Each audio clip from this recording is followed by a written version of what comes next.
everyone. Welcome, welcome, welcome to Noiramore Academy. Please join us as we delve into the world of a cow creature. By the way, the music we are listening to right now is dreamy Nintendo music for sleeping underwater. Hopefully, we don't go to sleep in the middle of working from how relaxing this is.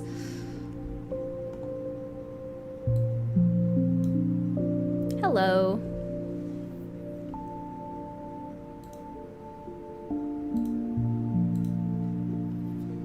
Moo. Yes, this is a very moo day, I'd say. And the chat mentioned Hook. Very based. That is a good movie. You dozed off. I knew it. I knew that would happen. As you can see here, the bull has been, the cow has been retopologized. See here? Retopologized. It took quite a bit of work. All of these little polygons had to be hand drawn onto here, basically.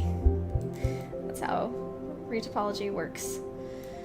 So imagine me drawing on all of these squares and triangles. The worst part is always the fur. I have to always figure out how to get it looking alright, while not using too many polygons, but also not using too few, that there's not enough detail. It is crazy. Retopology is not very fun, but if you get into a flow state, it can be kind of relaxing if you use the app that I use, which is an iPad app called, what's the name of the app I use? Cozy Blanket, that's it. Because when you're doing it on your iPad and you're like watching Breaking Bad or something in the background while you do it, it's not that bad. But when I used to do retopology on my computer, it was so annoying because for some reason it was lagging a lot when I was trying to do it.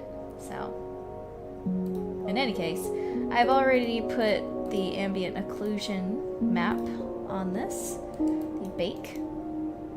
So now, it's time to do some basic colors. Let me go ahead and open up my color reference here. All right. And now, work mode activated.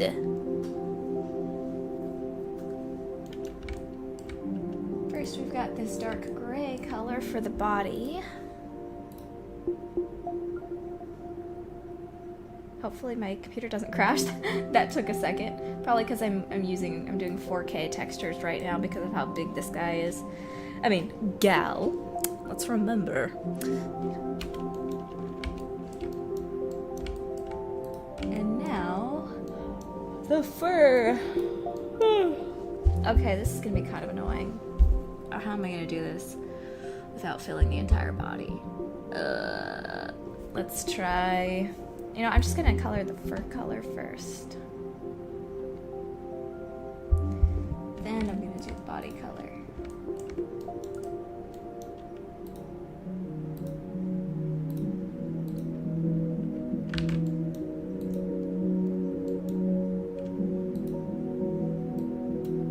Oh, I accidentally made it fill. 1 second. Hello, Project Seltzer. Welcome in the chat.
Okay, hold on.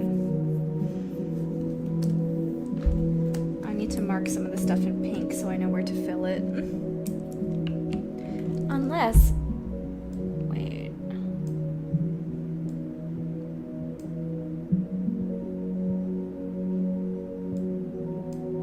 Okay. I'm gonna color this pink for now so that I know where to color.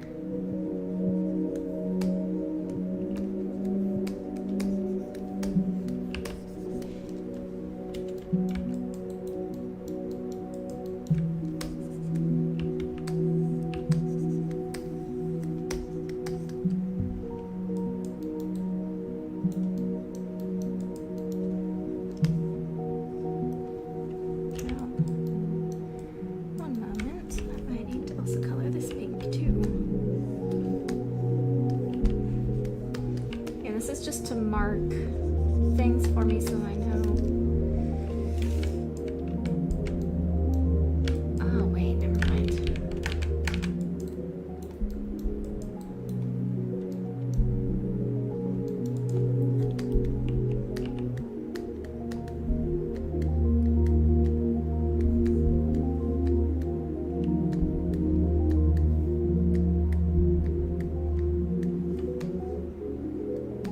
Okay, now let's pick this color back up and fill, fill, fill, fill, fill, fill,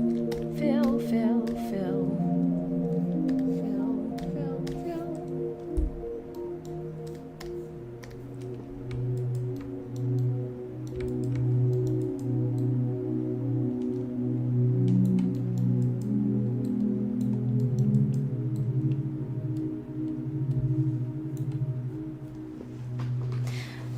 The colors of the Kirin tend to go along with whichever dragon blessed them.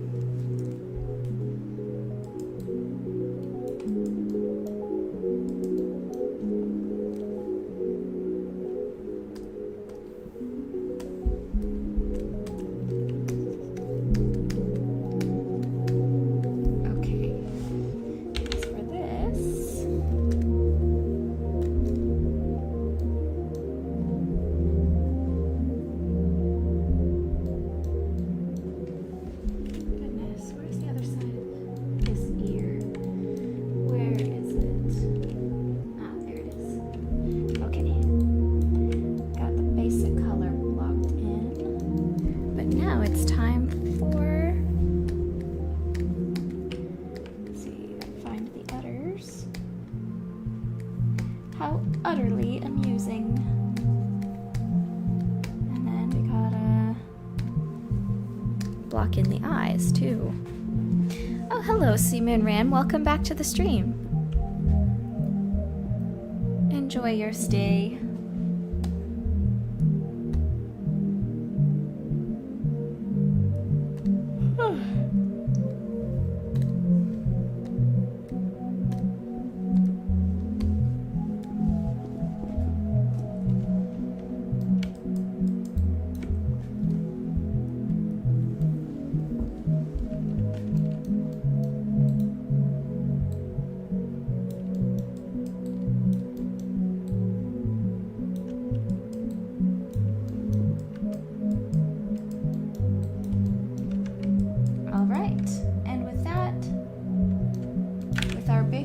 Blocked in. Now it's time to actually go in and paint. Though I might lighten up the opacity map a little bit.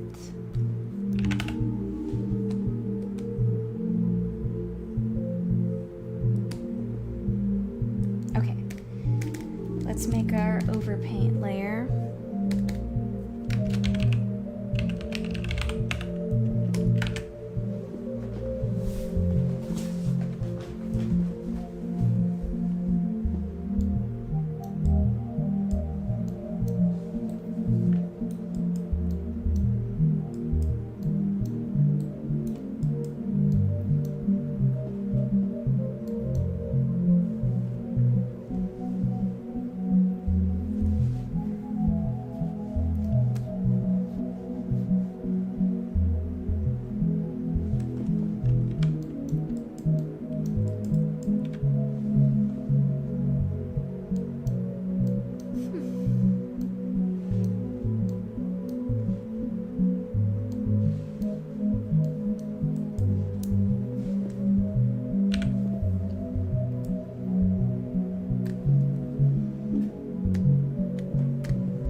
thank you, Celestial.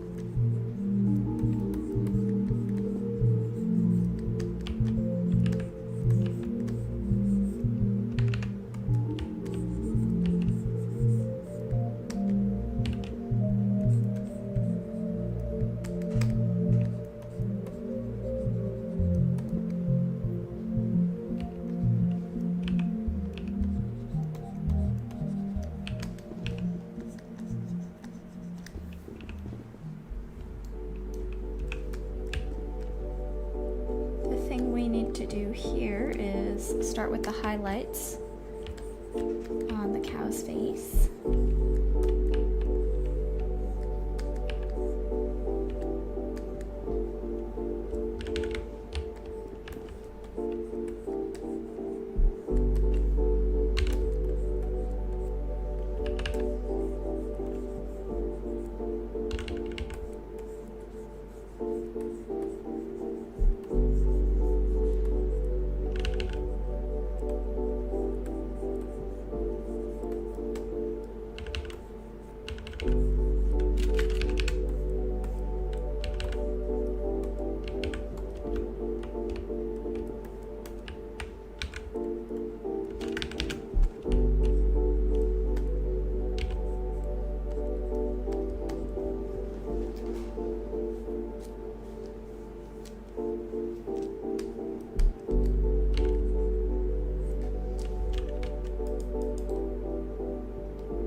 Says, I thought about making models of the two main characters from my book, since character modeling is something I've been wanting to learn for years, but I know in my heart that my laptop would explode. Oh man. Yeah, it always sucks when you're limited by the hardware you've got.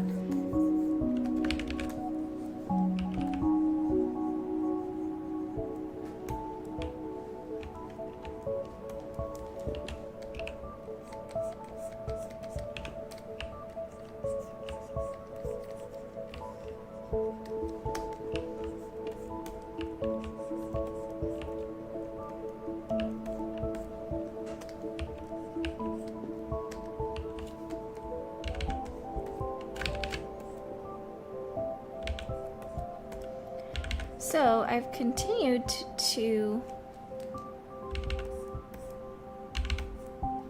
Oh, Multi-Fandom Studios says, lore question, is there a particular reason heterochromia is so strongly disliked? Because of the context of it, because generally it usually means that it was a child made out of wedlock. And generally, historically, bastards were not kindly looked upon, sadly. It's not like it was their fault.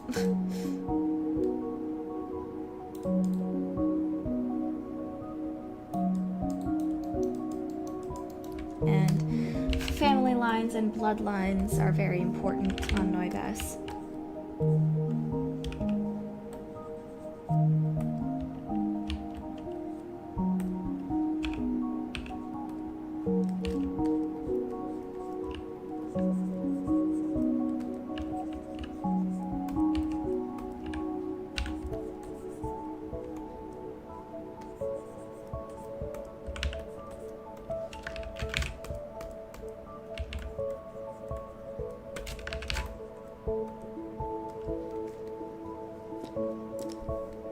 Because heterochromia is not... eye color is not something that is inherited. It literally is something that you use like eye drops to...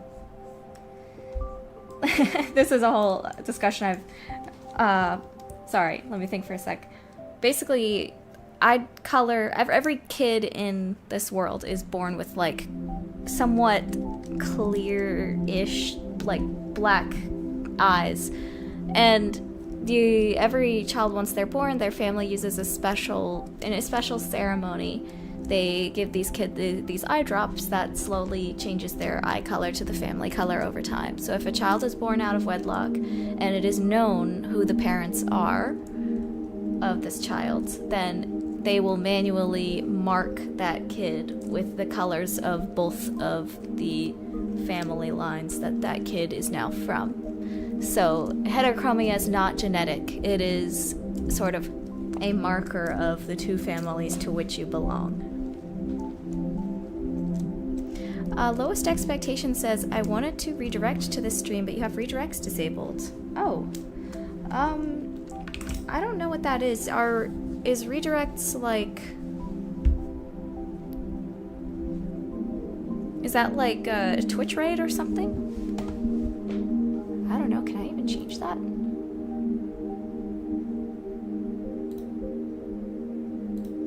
I don't know if I have a way to change that.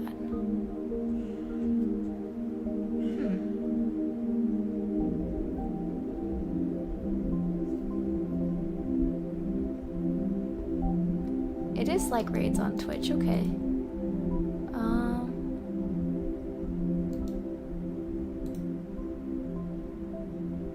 I'm sorry, I don't know how to how to change that. Channel settings, monetization on. I don't know if I can do that. Well, thank you. I really appreciate that you were trying to do that. I'm sorry. I didn't even see that there was an option for it when I set up the stream. But I appreciate that.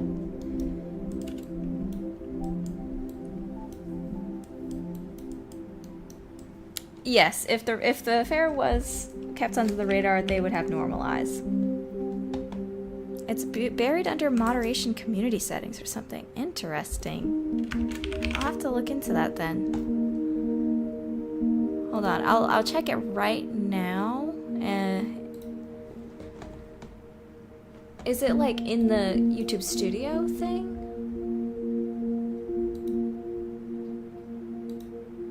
Hold on, I'll check my YouTube Studio real quick and see if I can figure that out. Moderation.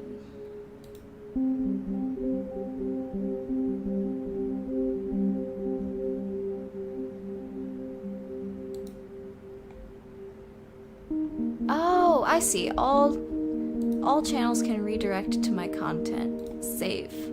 Okay. I found it. And it should be enabled now. I don't know if that means it'll enable immediately, but thanks for letting me know.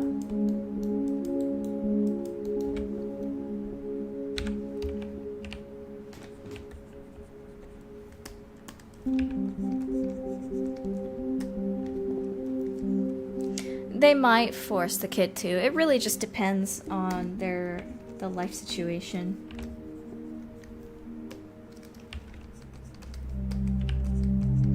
And those eye drops, usually if the family is in like a rural setting or a poor setting, village setting where they're more cut off from the world, the eye drops are not particularly difficult to make. Usually they'll be like the town alchemist or medical staff or something. The town doctor is able to whip it up pretty easily. Technically, it's pretty easy to change your eye color whenever you want, but it's considered extremely disrespectful to do it for any other reason than first getting born, getting married, or getting divorced. Getting divorced, obviously, you'd probably want to change back your last name and your eye color to your previous maiden name and maiden family color. But yeah, technically you can change your eye color kind of whenever you want, but it's taboo. It's considered very disrespectful to the family. Yeah, Cat's Library. I was definitely... Yeah, I was literally thinking about the Scarlet Letter. Straight up.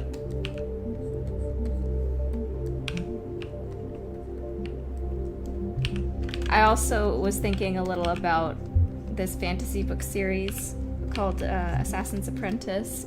The main character of that book is a bastard, and he has to wear like a special patch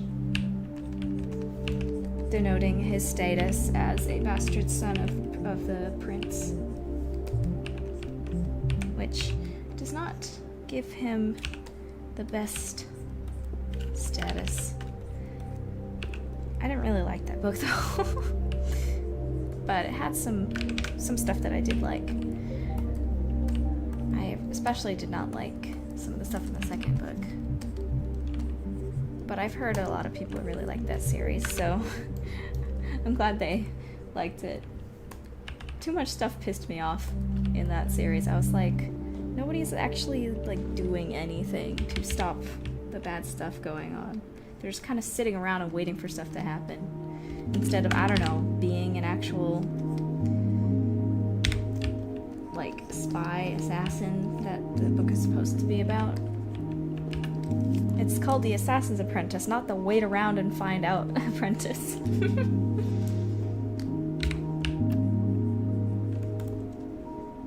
Not that I'm saying he had to assassinate, because he didn't, but there could have been other stuff he could have done. Anyway, I don't want... I understand why people really like that series, but I had some gripes with it.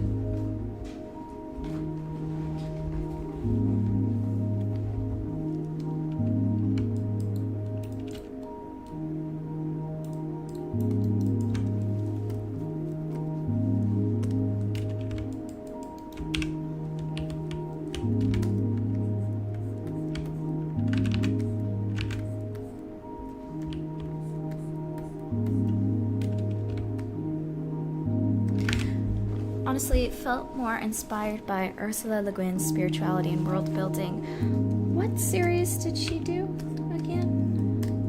Is she Tales of Earthsea? Because that series is on my list to get to at some point.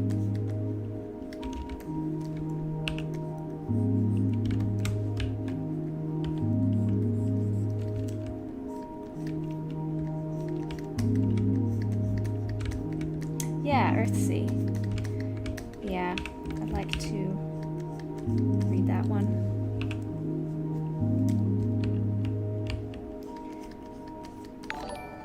Oh, we got a new subscriber. Jade Renfolan just subscribed. Thank you so much for joining. Welcome, dear student, to Noiramore Academy. Give the cow some cute eyelashes. Well, what's fun is that cows do have very beautiful, stylish eyelashes. So yeah, I might have to do that.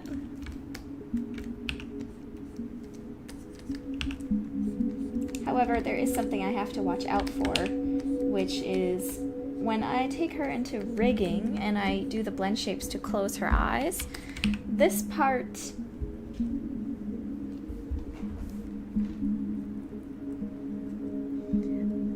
will stretch down. So that means all of the texture here will get stretched out.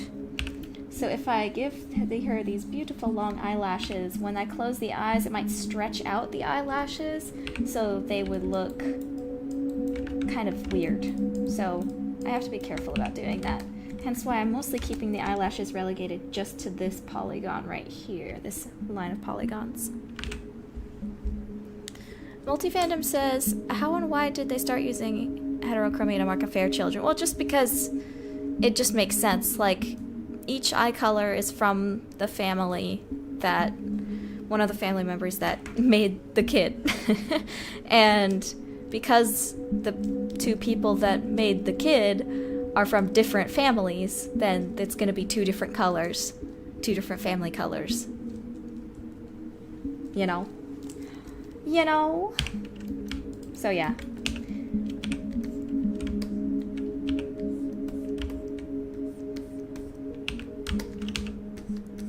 needless to say,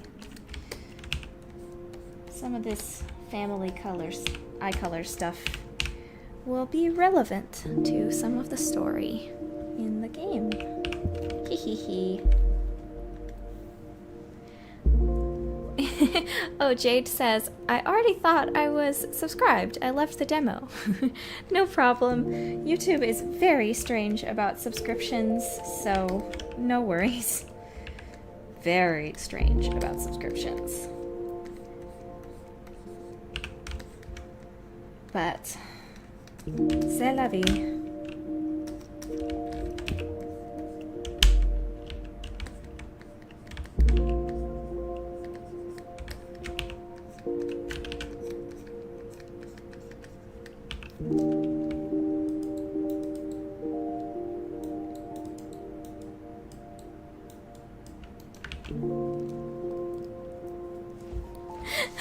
No dramatic story, just the logical follow-through of the system they had already had established.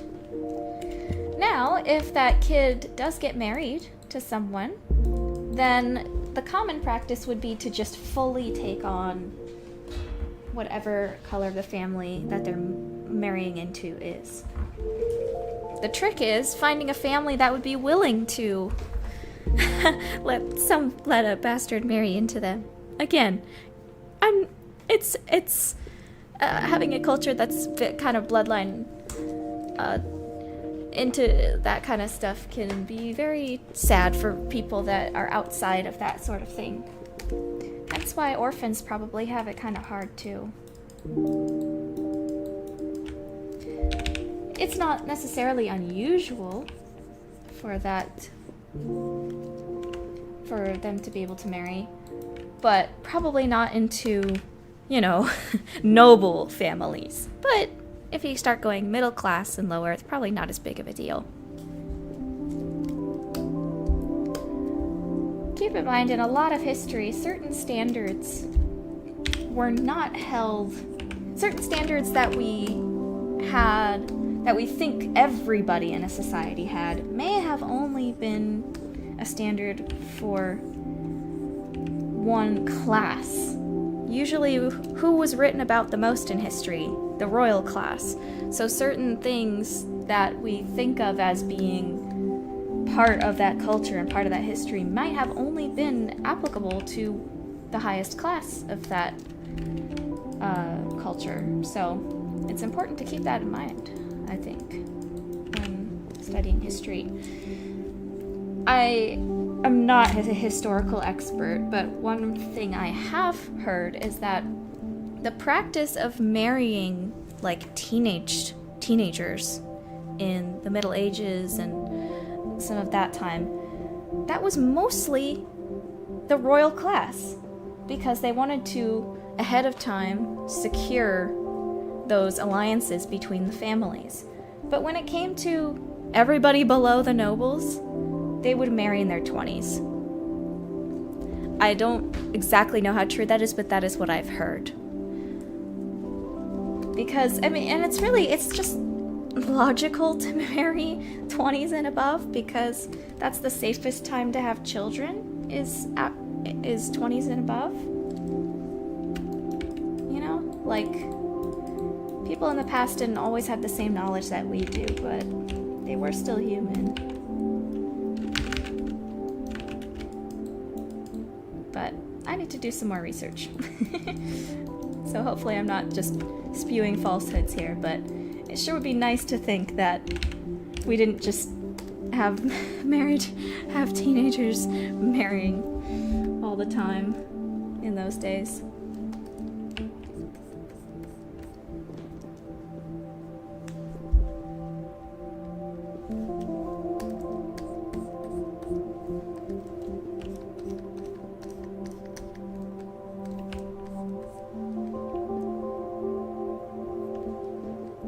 Yes, there was a lot of very sad stuff that would happen to noble women. With Harry VIII, that story is just horrible.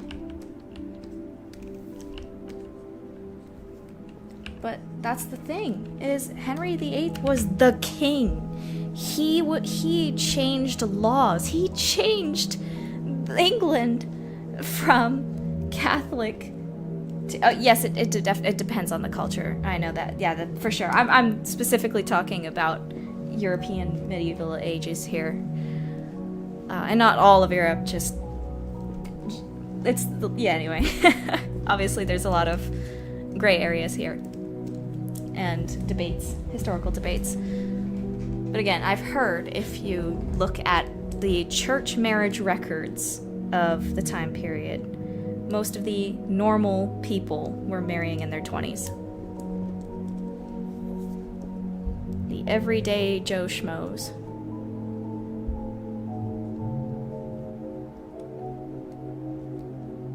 Yeah. But yeah, Henry VIII literally changed the doctrine, the leading version of Christianity in his country so he could divorce someone. Like, that's not normal. That's not average.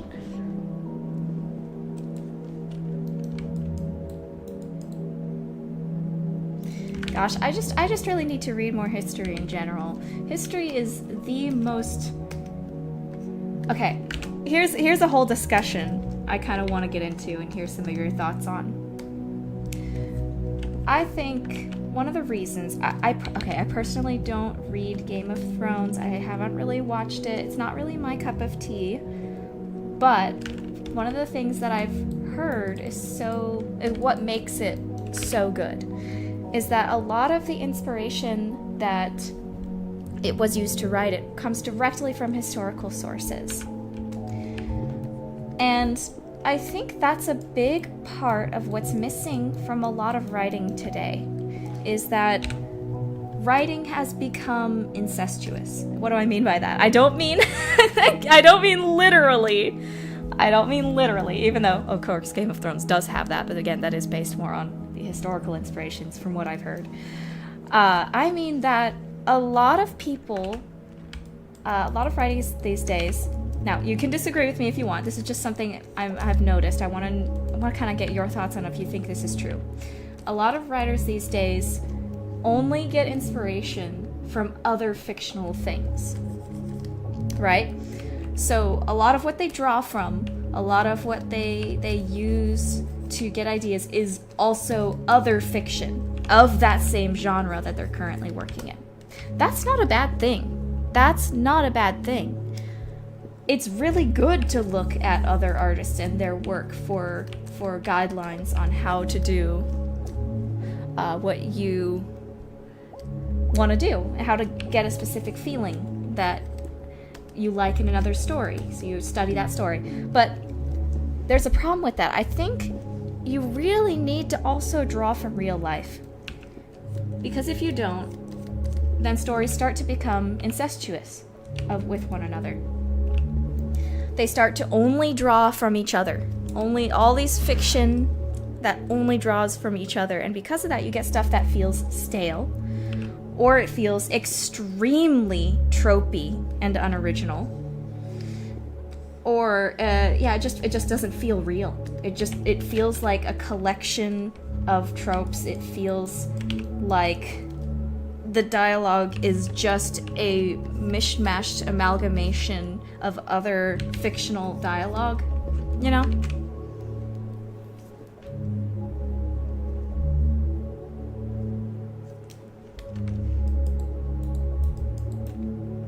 Like, think about it like this. Imagine there's this guy who only watches shonen anime. You know, maybe he doesn't only watch it, but I guess this is my kind of extreme example. Imagine there's this guy that only watches shonen anime, and he wants to make his own comic, his own manga, or maybe he's an American that wants to make his my own manga, and he doesn't really know what it's like to live in Japan. He doesn't have any real life experience of that. And I'm not saying you only have to write what you know, but let me continue with my example here. So the only reference points he has for writing are just all the shonen he's seen. That's it. what kind of story do you think he's going to write? How good do you think that story will be? Listen, it's possible it could be a very good story. I'm not saying that it's wrong to love a genre and really want to write something in it, but I think if you really want to write something that is good, you gotta pull from different sources. And the best source to pull from is real life. So if you think about all of the garbage isekai anime that come out, what do you think a lot of their inspirations are? Probably other isekai anime. You know? The worse, the more you kind of dive into this, the more it's the same slop over and over, right? There's nothing wrong with mostly watching a certain genre, but if you really want to create something in that genre, I recommend looking at other genres too, and pulling from those as well. Not just pulling from one thing. Don't pull just from one thing or it's going to be incest. Incest of a genre. I hope that makes sense. This is not a hard, fast rule, but I really think some of the best stuff, some of the best writing comes from when people branch out from themselves, try something they haven't before, and do stuff in real life, and look from real history too. Mix up your fantasy research with real historical research too. This is something I need to get better at as well, for sure.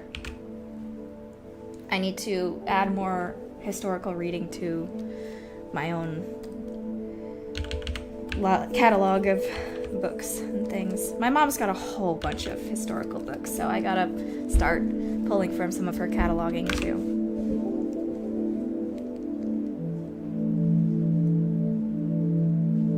Exactly, Taylor. Yes, sometimes history is very funny.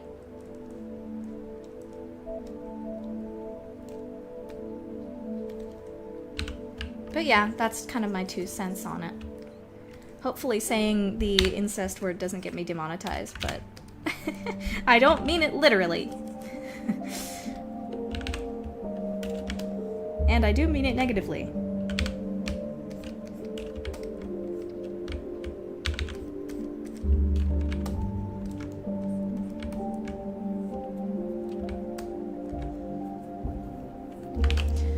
Oh, good question. Ziggurat asks, do settlement cities, industries have a perceived societal value or level depending on whether they're underground or above ground, or does that really not matter? It really... there might be, like, stereotypes associated with different living situations. Just like, you know, if we live in the city or the country, live in the farmland or the river area, there's gonna be some stereotypes associated, but it doesn't really matter that much. I'd say that because a lot of these cities are 2-part cities. Some of they're above ground and then merge into below ground because depending on how harsh the winter is, they might migrate specifically to below ground near the lava flows so that they have heating for the incredibly harsh winters that they get there. So sometimes cities are both at the same time.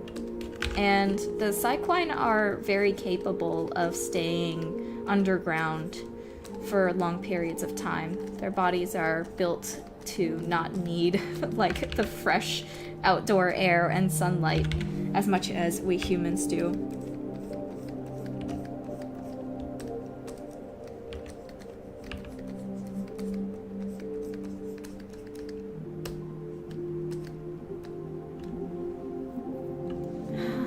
How do they tell which gemstones are safe to eat and what are not safe to eat? Oh, the same way we do with plants. Over thousands of years of civilization, they've come to know and be able to identify what's safe and what's not. Yes, it can be equally fancy or poor, both above and below ground. It just depends on where you are, what the situation is. The most kind of rich and glitzy place on the earth, in the country, is a below ground city. Corvinstone, capital.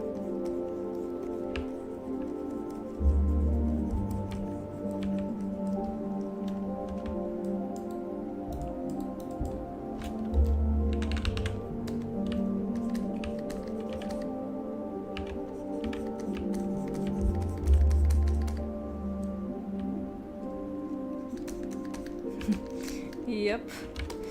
Noted.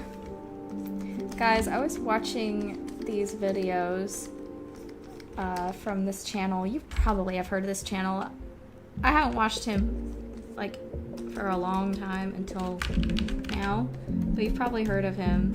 It's this, I don't remember the name of the channel, but it has like millions of subscribers. This doctor guy who talks about unusual medical cases and medical mysteries, and the thumbnails are usually some kind of x-ray or MRI scan, and the titles are like, "This guy ate bread that had been left out for a week. This is what happened to his body." You probably have seen them them in like your recommended at some point, but anyway, all that's to say, those videos are anxiety inducing, dude. They're incredibly well done and very educational, but sometimes you get like, oh my god, what if that happened to me? Ah!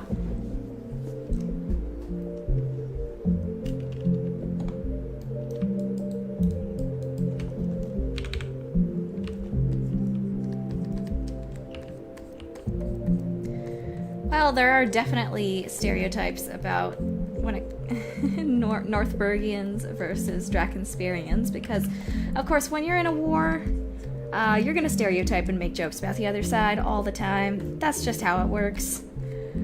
And there are a lot of, you know, long-running jokes and stereotypes about those fiefdoms, about each other.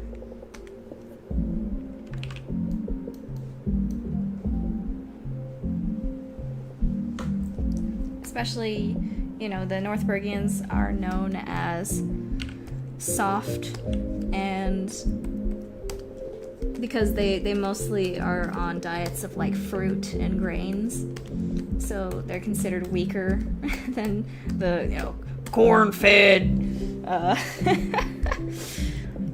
meat and protein and real iron and gemstones in Drakenspire and Corvinstone. So that's kind of one of the stereotypes, and they're considered kind of foppish or overly considered with their appearances.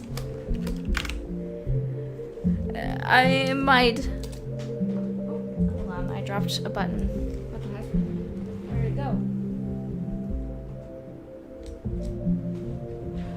Where did my button go? Oh no. Oh, whatever.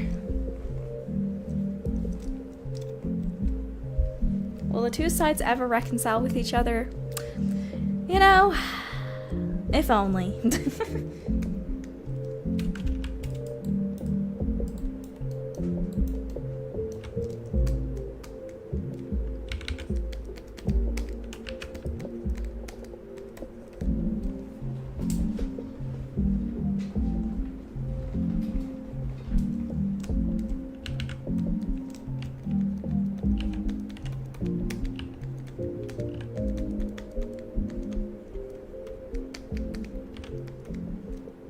Nice cow JPEG you got in the corner there. Yep, she's my little reference. Like Spain and Portugal. Oh goodness. I don't know anything about the history between those two. I should really look that up. A lot of what I based this on was France and England, obviously. 100 Years' War. I've been trying to get into more research on that.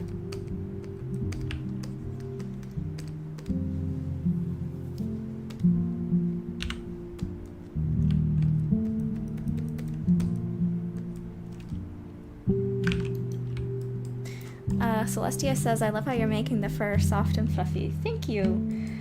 I did not know how to paint fur for the longest time, but now I've sort of come up with something that works. Enchanted BB Fly says, those two really don't like each other. I'll have to look into that. Good night, Lowest Expectations. I hope that your bedtime meets your expectations, or even exceeds them.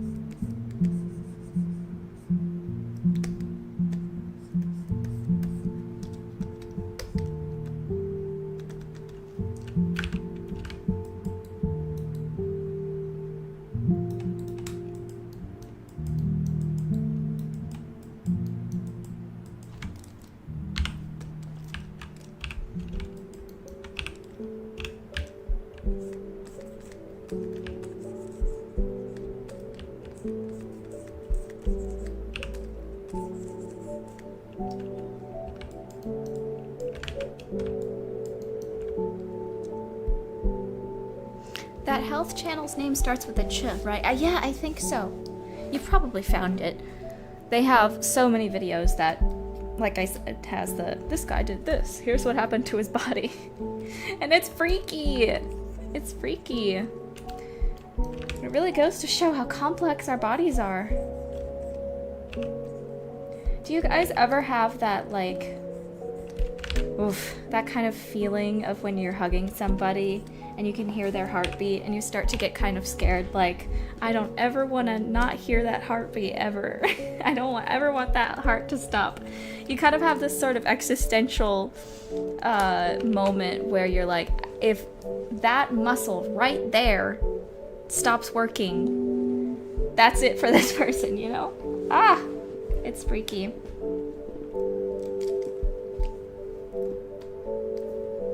Yes, one of the vids was about the tainted pasta and another about the illegal food truck. Yep, that tainted pasta one was one of the ones I watched this week. That was making me go, what the heck, dude, that's crazy. So now I know from that video not to eat anything with fermented corn or fermented coconut.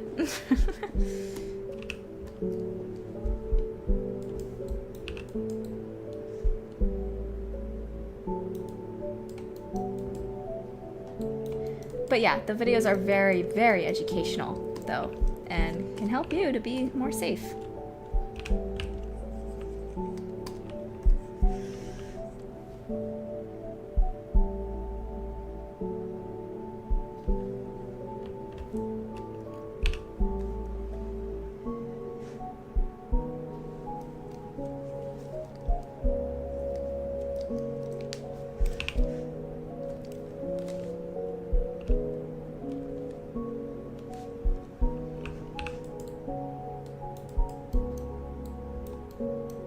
Let's see. Now, well, it depends on the kind of rotten food. There is a difference between, I mean, rotting and fermenting are kind of the same thing, but also not, I guess.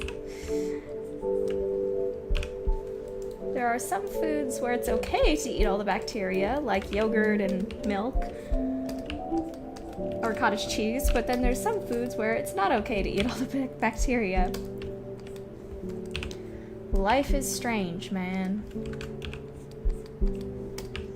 Then there's stuff like wine, which you can leave for hundreds of years and still be safe to drink, as long as it was stored properly.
Yeah, exactly. Cheeses are crazy.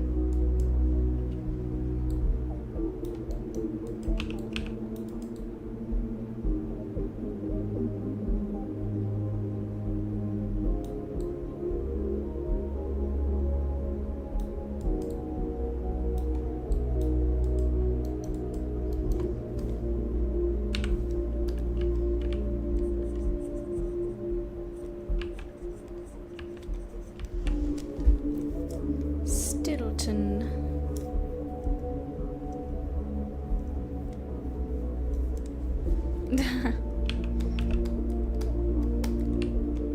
I'll take your word for it.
Yes, they can eat other food besides rocks, but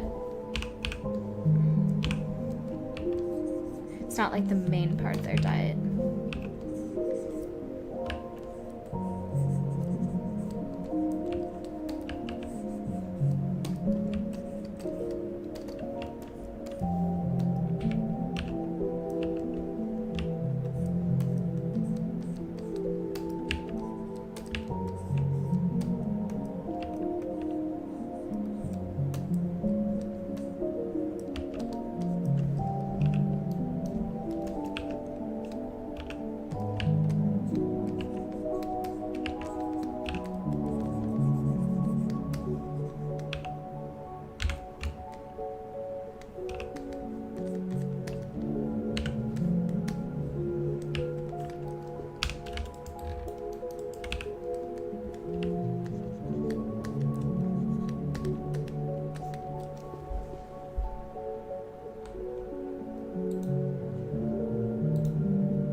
They live off a non-rock diet for a long time. No, probably not.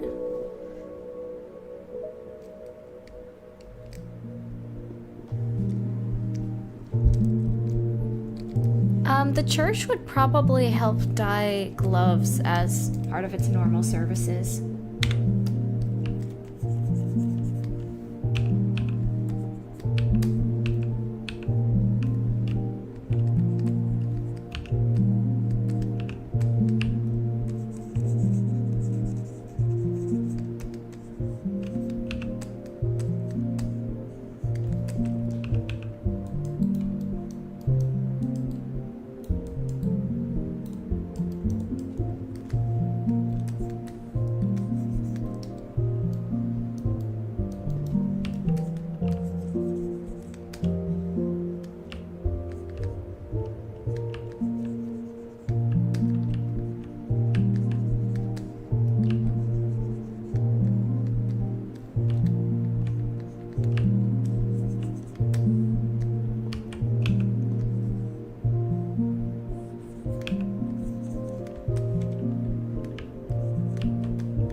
pretty funny.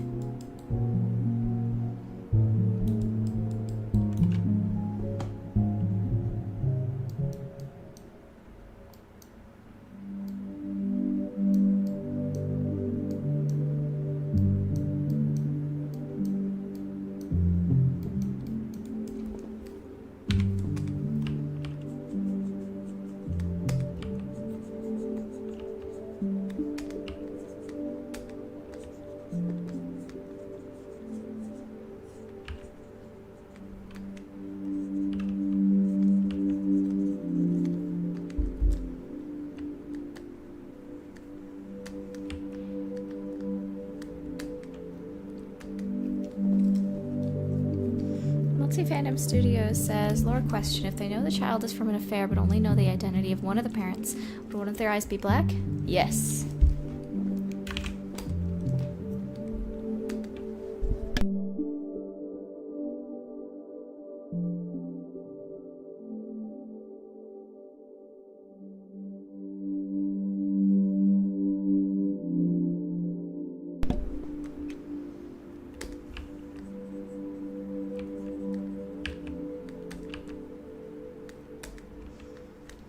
Though, what's interesting is that depending on the culture, like once you step out of Corveth and maybe head to different continents, you might find that those colors mean something different.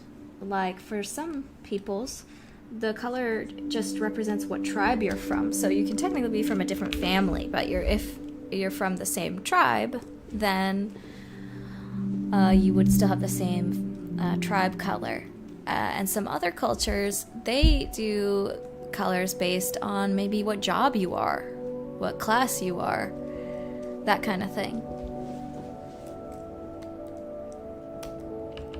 Well, even if you get the DNA from somebody, that doesn't mean you know who that DNA belongs to.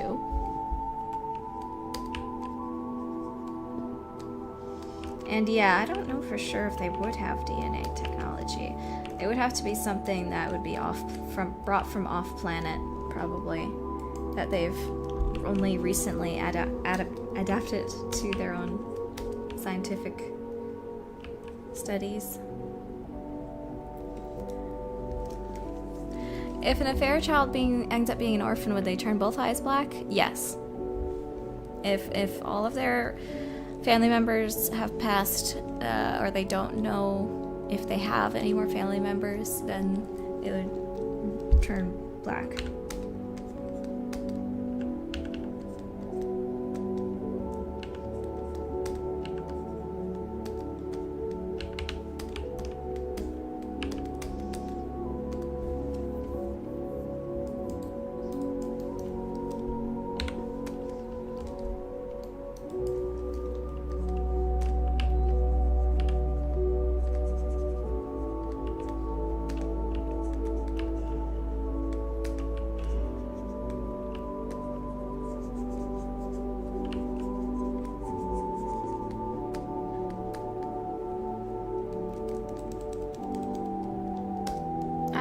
I don't know what plant it comes from.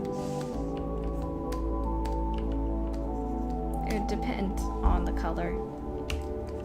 I haven't come up with names for them or anything.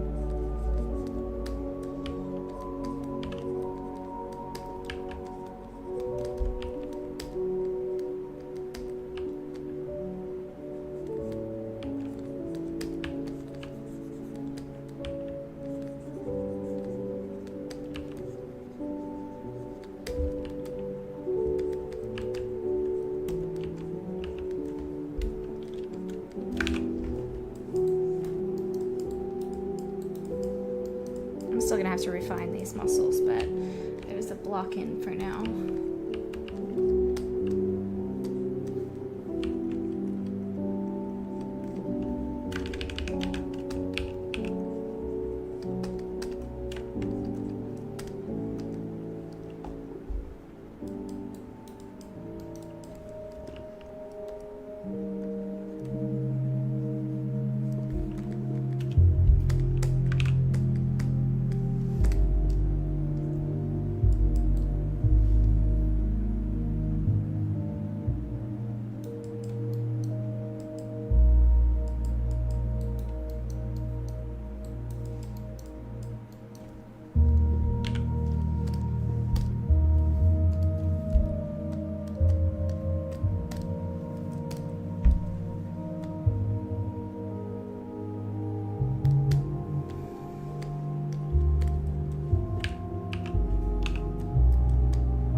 There is an amphibian planet, yes.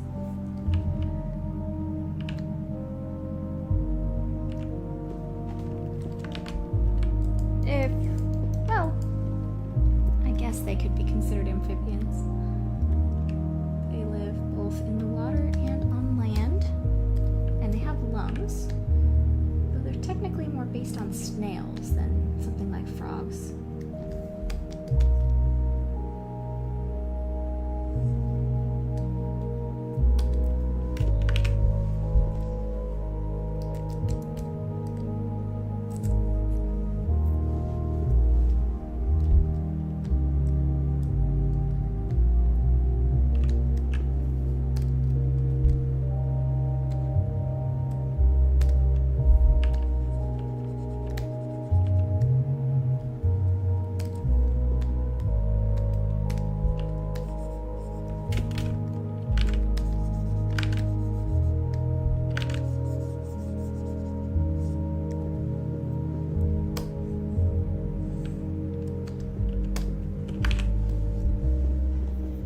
What if two unicorns with two color eyes had a kid?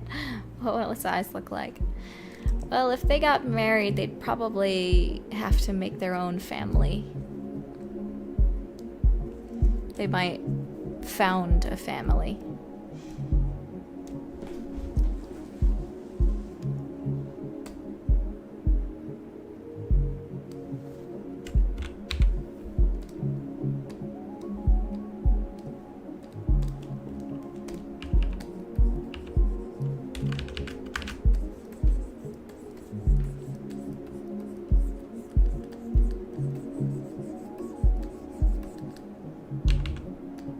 Hello, Sinsvids. Welcome in.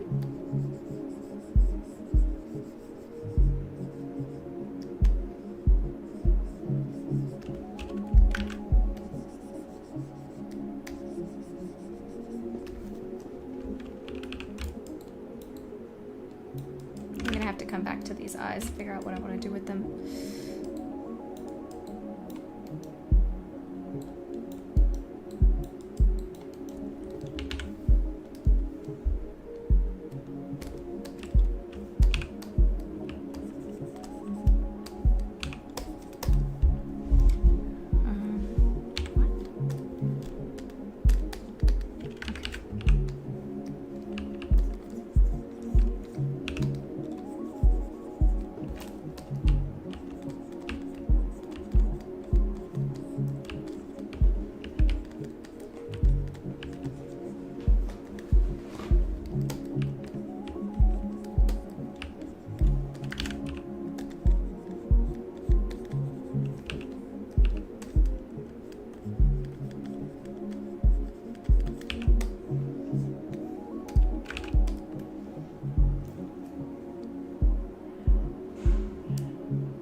One second.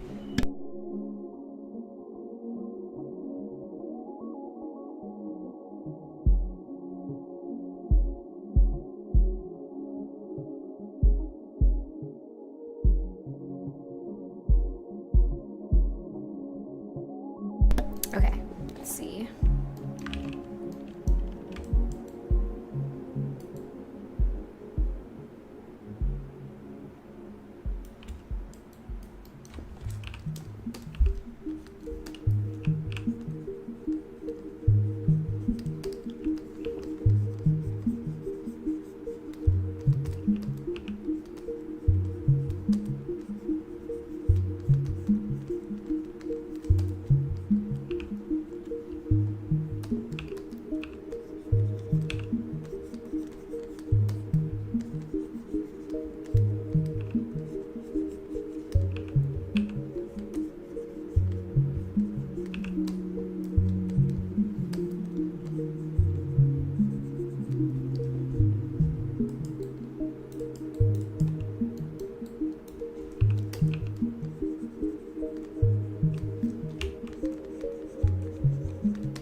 Yes, they would still be feuding.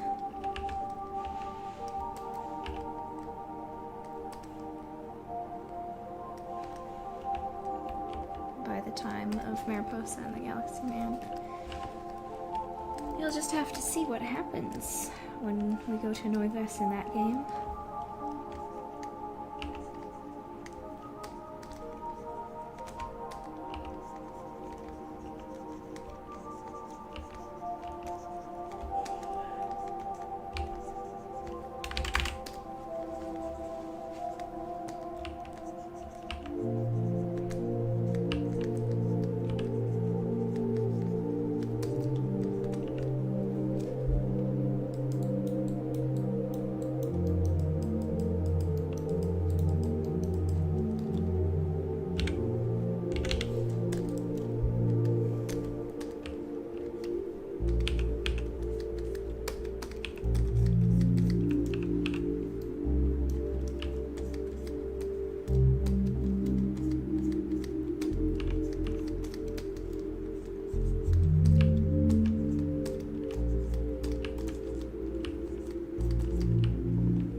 Ride horses, or would that be weird?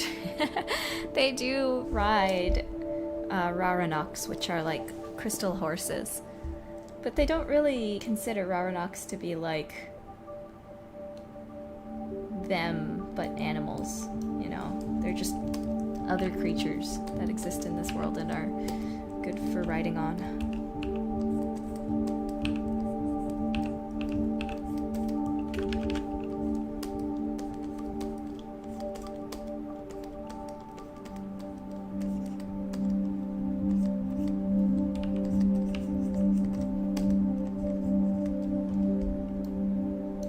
Crystal horses?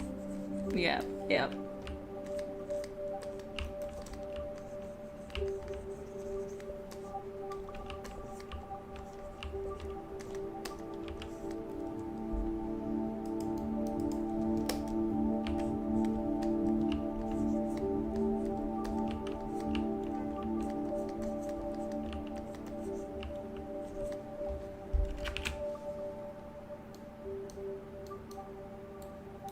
Do all these planets take place in the same solar system, different from Earth's? Oh, it's a completely different solar system, yeah. Different part of the galaxy. But all of these planets are part of the same Milky Way.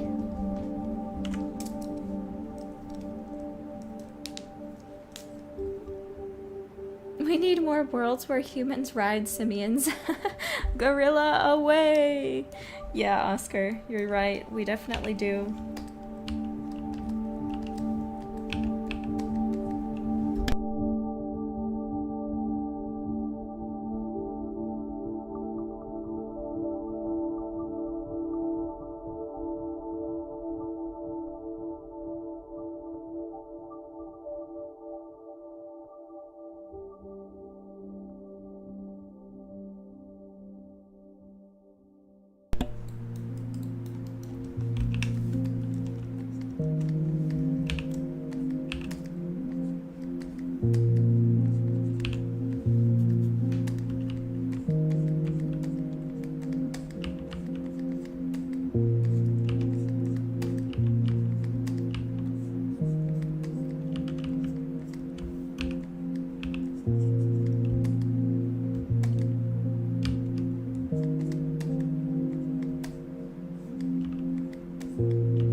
Indigo asks, what are the horns head plate composed of? Is it bone, highly dense bone, keratin, mineral heavy bone, keratin mix? A mix. Because if you look at the image here, you can see there's sort of these stripes of diamond that go through it. So I would say it's a mix. I can't really put a definitive material, but it's a mix of diamond and potentially bone.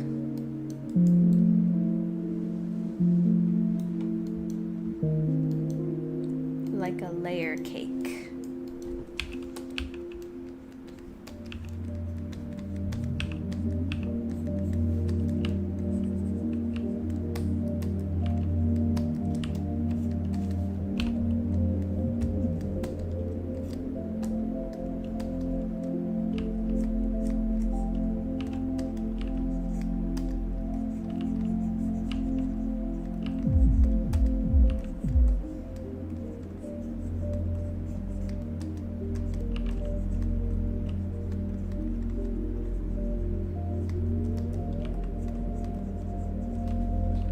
Welcome back, Celestial.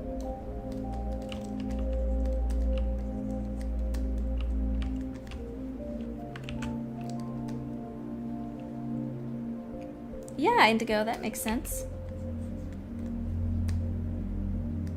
There is. Those snails are so cool.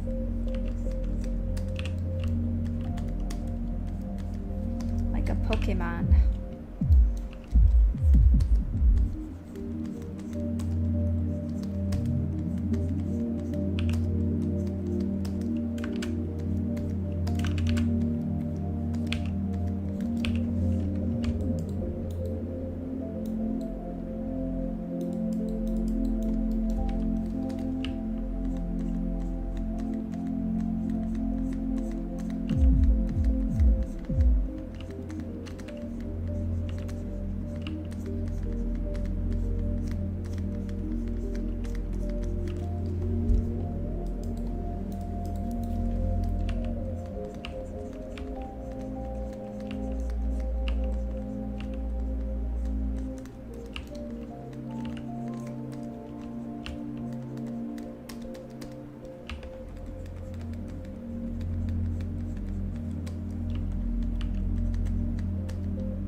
On writing female characters. Oh, well, it's a little hard for me to say because for me it's easiest to write female characters. It's just something that comes a little more naturally to me than writing male characters. I've had to sort of go through my own learning process of writing male characters. But when it comes to female characters, I mean, they're humans. They're humans just like everybody else. We're literally 50% of the population, a little more than 50% of the population. Asking a fish about water, yeah. There is a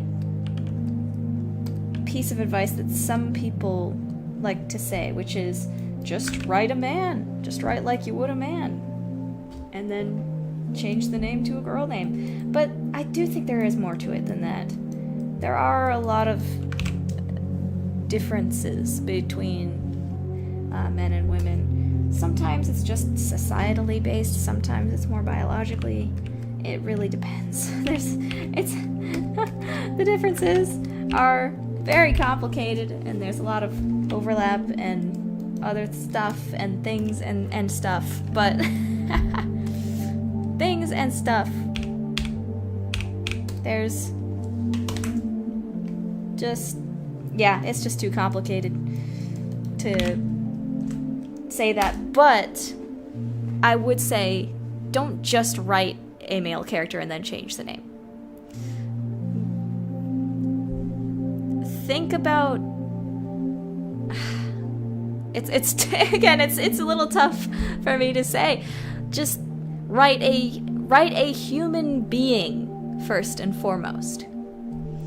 Think about how they were raised and what their preferences were as they were raised. Is she someone that likes more traditionally feminine things? Or maybe she doesn't. Maybe she just likes anything from anyone, you know? You can be a girl and have male interests and still be a girl. This could be a whole long discussion. But yes, I agree with Project Seltzer. Think of women that you know in your own life. Think of your mom, your sister, if you have one, female friends, historical figures. Yes, exactly, Seltzer. You just talk to people you know, talk to women you know, talk about their experiences growing up, maybe, right? Like, just learning from other people, interviewing them, getting their own experiences. A lot of women grow up in very different ways, and that's going to lead to a very different kind of person. I grew up homeschooled, and that certainly, affected my point of view, my world. I enjoyed it, but maybe there are kids who grow up homeschooled that really didn't enjoy it, It depends on the person. Some people grew up at private school, some people grew up public school. Some girls went to an all-girls school, and that might have affected their view of girlhood and being a woman very differently than if they'd had gone to a mixed-gender school, The thing is about women is that there's a lot of them. There's a lot of different kinds of women. So it's hard to say just like advice for writing women in general, because women are just as diverse as men are. And they're just human beings. We are human beings. Who would have thought? But I would say the same advice for women writing men. Men are also human beings. And can be very different people. Cat's Library says, I am a girl, I'm just autistic and collecting advice. Yeah, no problem. There's no problem with your question. It's just a very complicated question to answer. And yeah, your experience of being neurodivergent might have you have a very different experience growing up than someone who isn't, It's why listening to people and, hearing different experiences and different life situations is a good way to grow as a person and grow as a writer. Something that maybe I just haven't thought of an example, but something that I haven't seen too often too is the girl who grows up as a tomboy, but when she gets older, she starts really liking feminine stuff. Or maybe even the opposite, right? There's just a lot of layers, and everybody is different. So I wouldn't say write a male character first and then just change the name. I'd say write a human being. Write a human being first and foremost, and think about where they came from and how they were raised and what it means to them to be a human being. And yeah, I don't know, it's a complicated topic. I hope I was able to give at least a little bit of advice there in my rambling.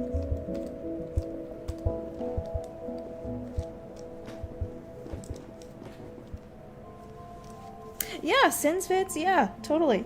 I think that's an experience of quite a few girls. And yeah, I don't really... Again, this might be also a kind of a complicated topic, but I don't necessarily think a lot of hobbies are gendered or not, A lot of things aren't inherently one way or the other. You can just enjoy things. Just enjoy things. Just enjoy things.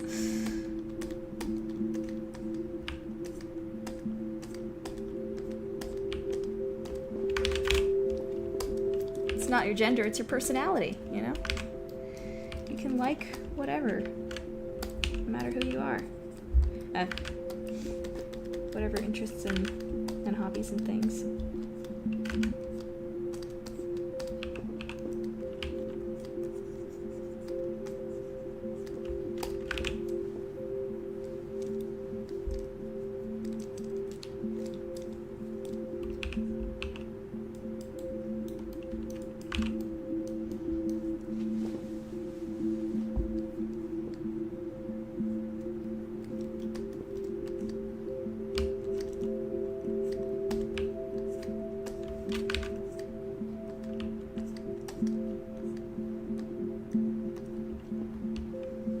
Yes, flawed, exactly. You know, both women and men can be pretty terrible people.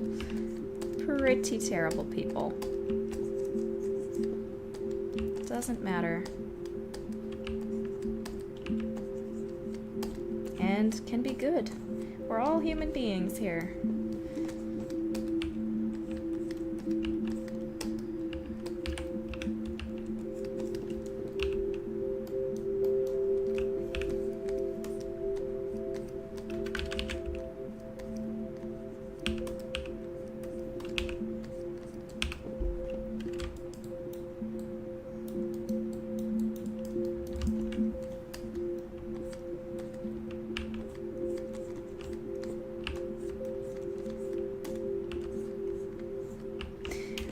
One thing that does kind of peeve me off, though, is that some writers act like there are only like two kinds of women, tomboys and feminine girls, and it's just not true. It's just not true at all. I mean, I know that's obvious, but it just is like, sometimes you watch some of these shows and it's like, this is the smart girl. She is smart and a nerd and doesn't really like girly things. They just aren't logical. This is the girly girl and she loves everything feminine. And she loves pink. Now, there's nothing wrong with that.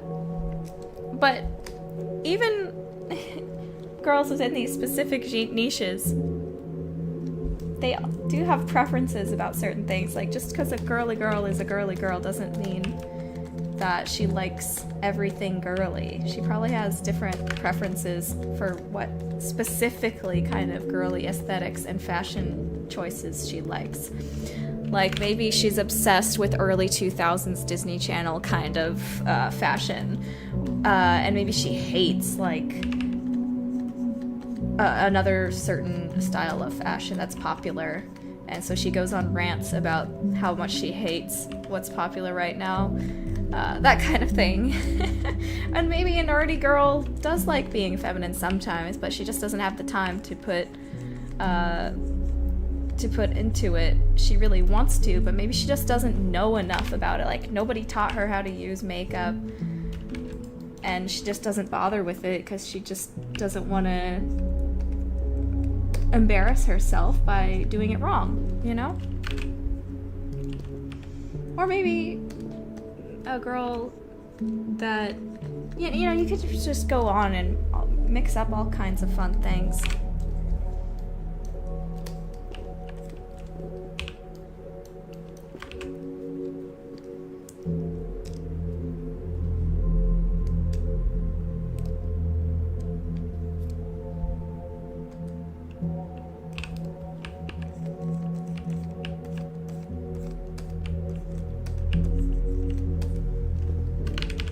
But yeah, you do make a good point. What even is girly, you know?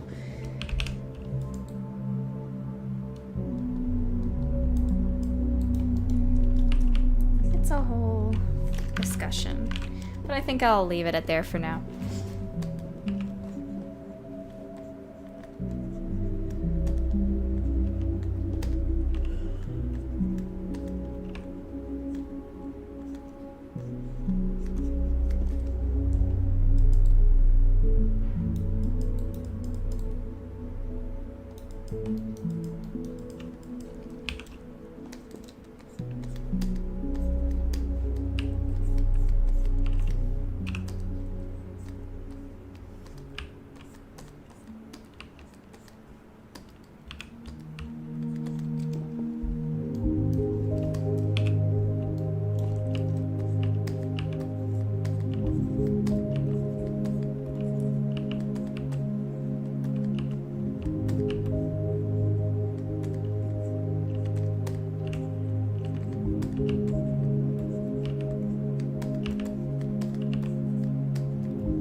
What the heck? Oh, sorry. Something just started playing on my phone.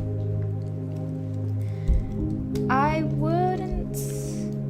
Yeah, sure, you can link it. I can't say that whatever video you're... As long as it's, like, appropriate, of course.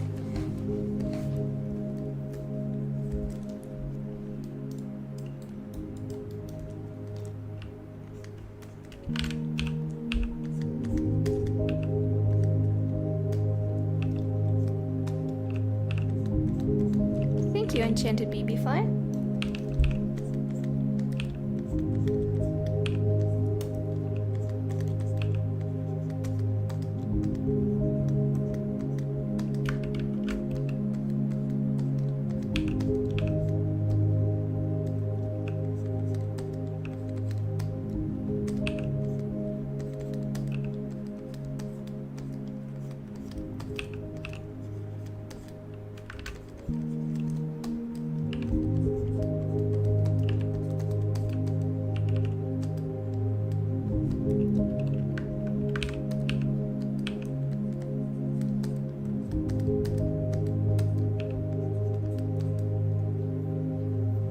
Want to make a marketable plushie joke. Fair enough.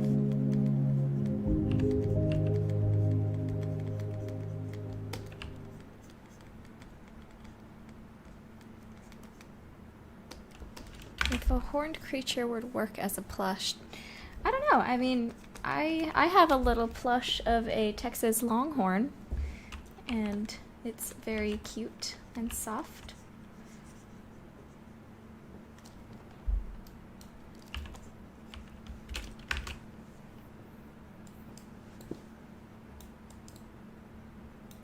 Okay, that Nintendo music is finished. Let's move to the next playlist. Ba-ba-da-ba-da-ba. Well, we did some really calm music, so maybe we can do something a little more exciting, a little more peppy. What should we do? What should we do?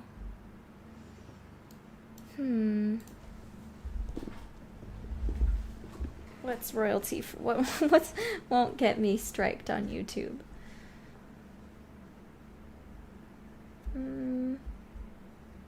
Oh, can't do that.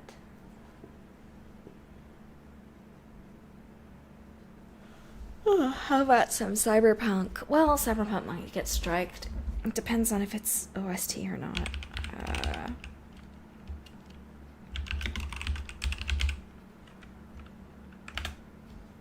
See.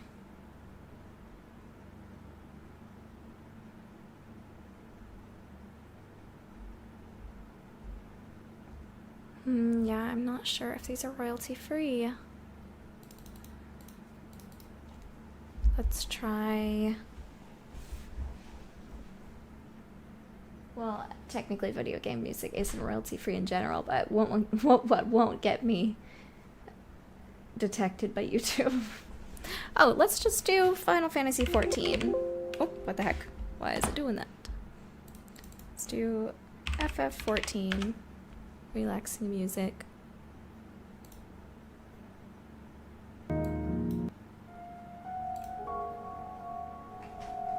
Oh, I agree. The fluff bats and the book sprites would be beautiful, would be adorable little plushies.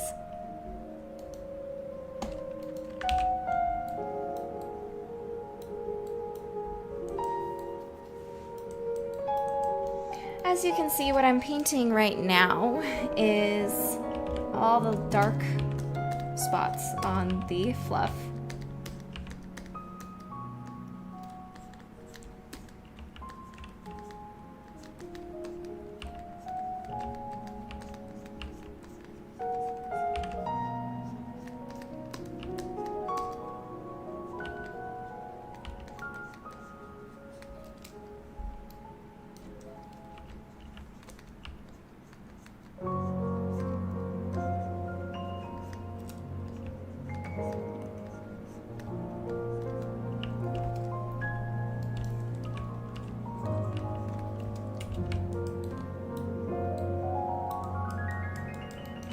Just little guys.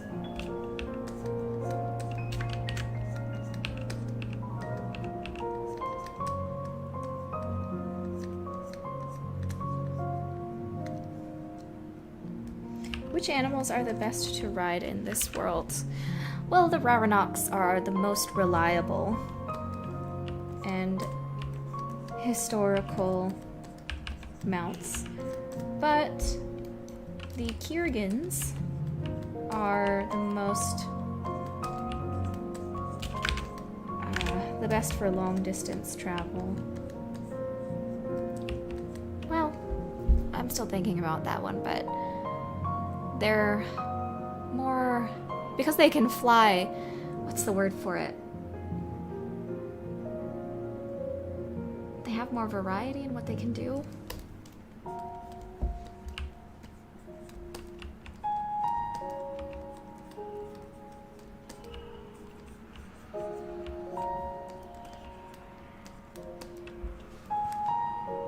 I think my mom's playing Assassin's Creed downstairs.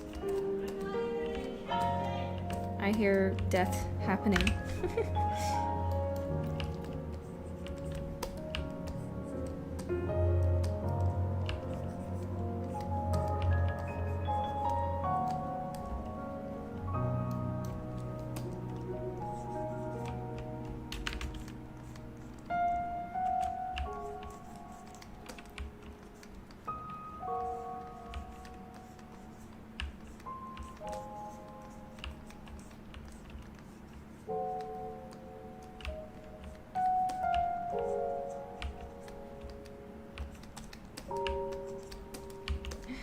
Playing Assassin's Creed Odyssey again. Like, this is her third time playing it. She finds them relaxing.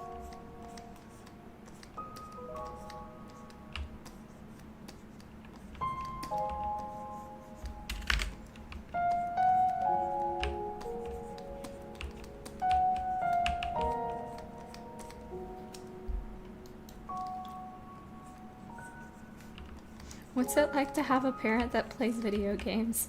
It's pretty fun. We played It Takes Two together, and we played Split Fiction together. We've played a lot of Mario.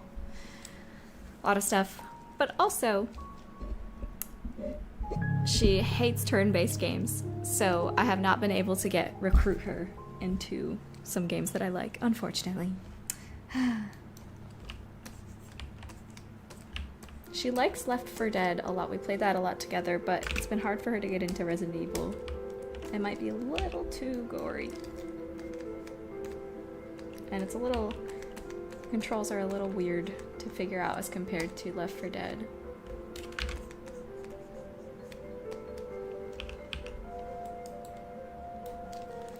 Yeah. You're...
Oof, this is gonna take a while.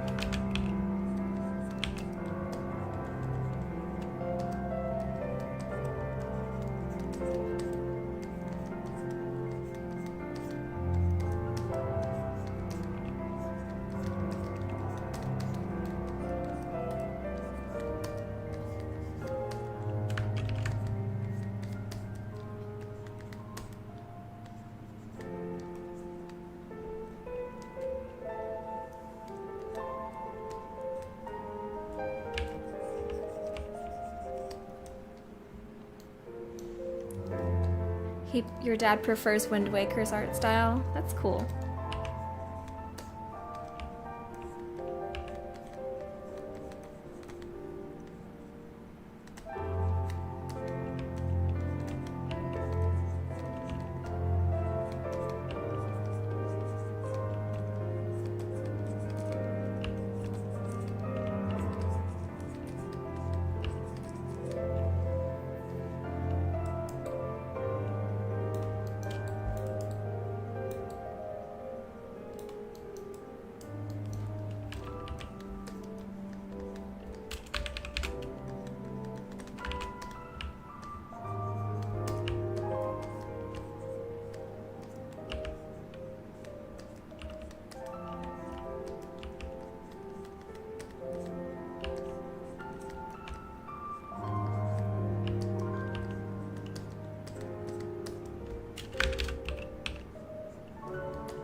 Your mom plays Roblox with you? That's awesome.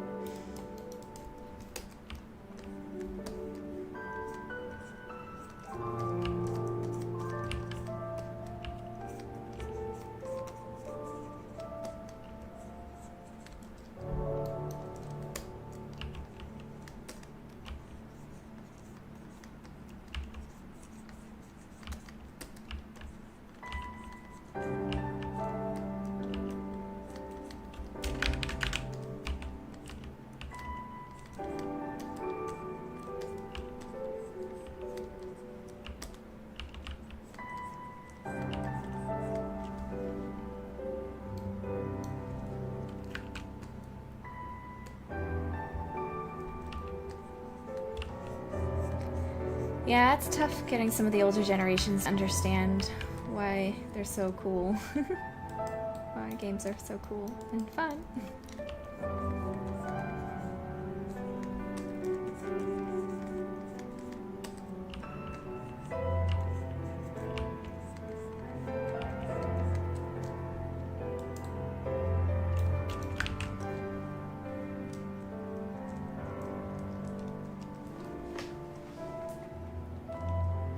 Sabrina Twyla asks, how's everything going for you today? It's going pretty good. I went to the gym and did arm day today, so my arms are tired. But in a good way, of course. I've actually been gaining some muscle. It's great.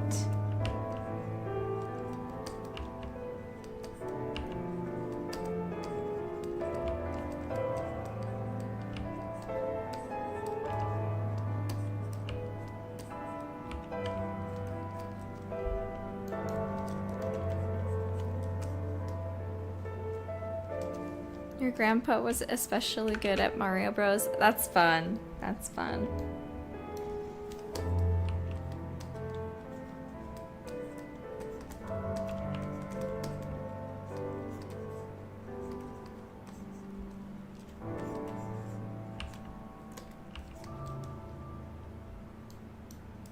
You're literally getting ready to go to the gym.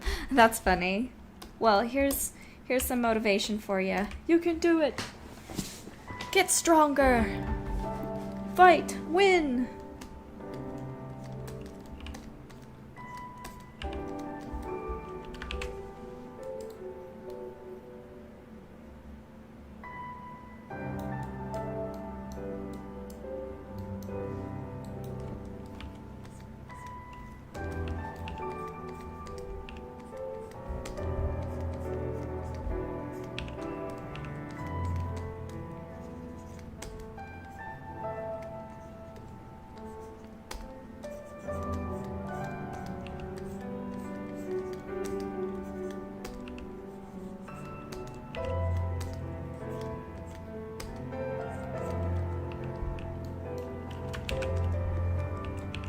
My grandfather talks about Mario like he's talking about an old friend, and it's cute. That's adorable.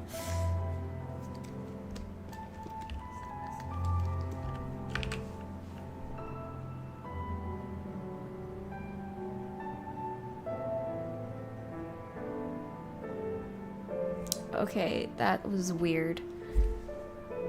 So, you know how Windows 10 has that little kind of weather tab at the bottom? Like the little news tab sort of thing? For some reason, the tab said boyfriend on demand. And I was like, what? What is that?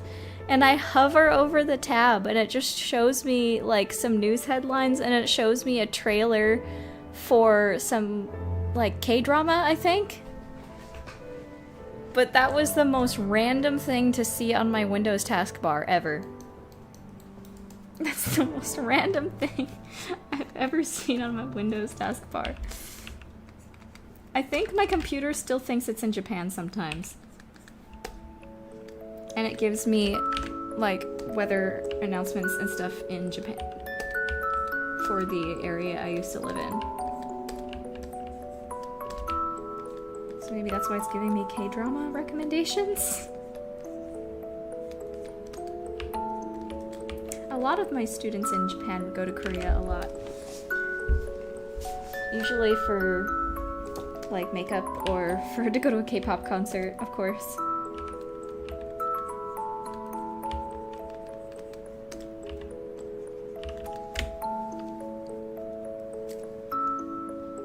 It's just telling you can buy a boyfriend on demand. Oh, this is not even Windows 11. This is Windows 10. I think it's really stupid that Windows is trying to show me news and stuff. I don't want it on my computer. Stop trying to push stuff in front of me. I might have to switch to Linux at some point, I swear. I am not upgraded to Windows 11. You will not catch me upgrading to Windows 11 for the foreseeable future. Screw Windows 11. It's been trying to push the update on me over and over again, and I keep saying, no, no, no, I've seen all the AI bullcrap you've pushed into it. You'll hate 11? Yeah, exactly. I knew it. I knew this would happen. So I refused it immediately. I keep hearing horror stories and I'm like, thank God.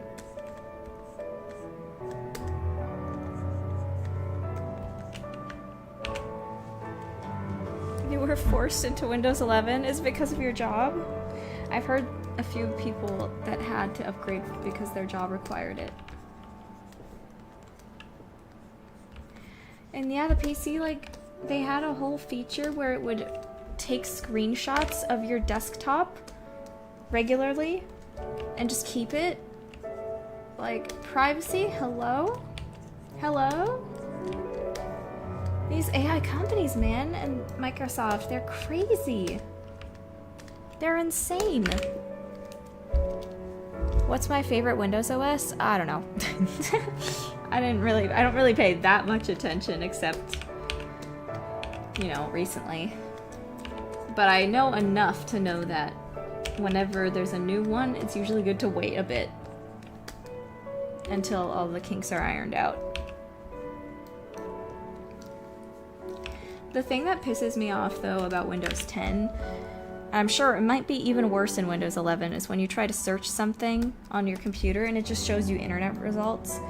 No, I don't want internet results. I want you to find what's on my computer. I'm actually getting heated. It's so bad.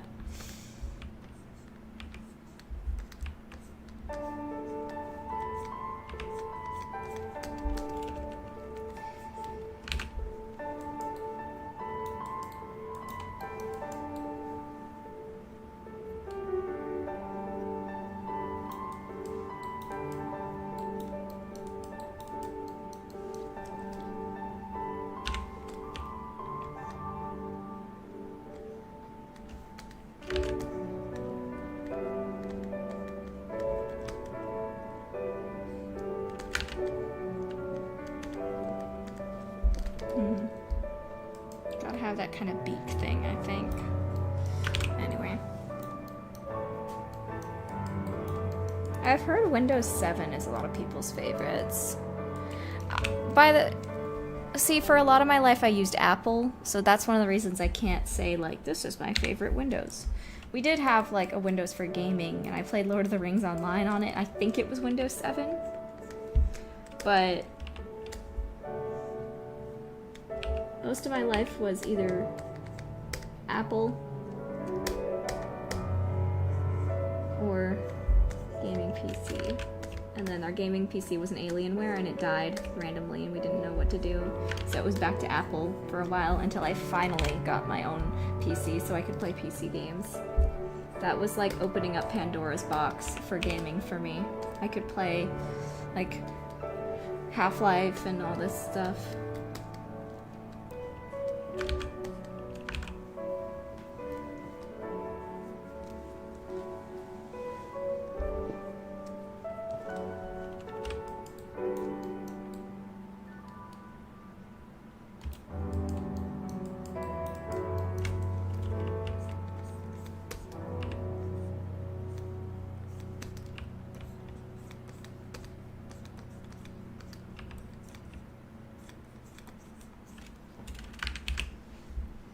Sabrina Twyla says, that's kind of the issue I'm having with upgrading to a new drawing tablet at some point. I have a Wacom Cintiq Companion that's 10 years old and on its last leg and nothing compares to it.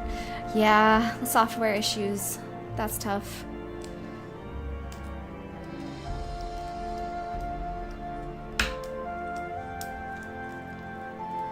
Musical Programmer says, I tried Linux with the KDE desktop and it was a breath of fresh air, except I loaded it on a crappy USB stick, so it's not very useful right now. Oh, yeah. I know that my Steam Deck runs on Linux, so I might use my Steam Deck to try to get used to Linux.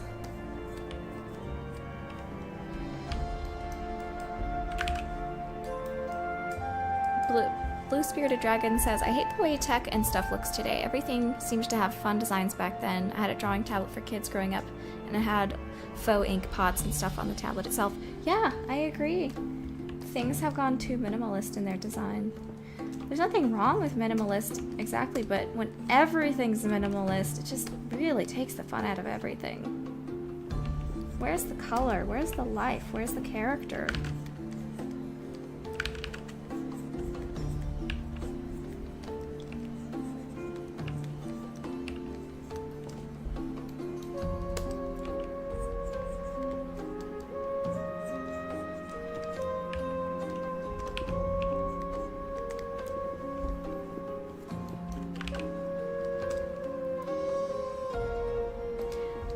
Dungeon Donut says, when I updated to Windows 11, something went wrong and my desktop cleared. I lost my InDesign file for my graphic design portfolio and resume template. I've been working on remaking it. Oh, that sucks. I'm sorry. Yeah, I just found out that Procreate files don't really back up to your iCloud automatically, so I had to manually back them all up to the iCloud just in case something happens to my iPad.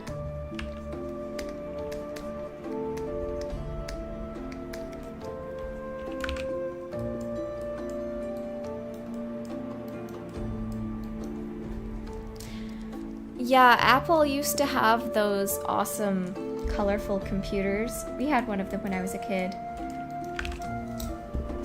With all of those transparent parts. Those were so fun. Oh, Cranky says, those clear game controllers were my fave. Those were so fun, too. The tech with the transparent shells, yeah. I think too many companies are scared of being seen as childish or something. Or they're just trying to target businesses first and foremost, than the consumer base, really. Or they think by making something that says nothing, then it can appeal to everybody. Which is dumb, because if it appeals to no one, then guess what? It appeals to no one.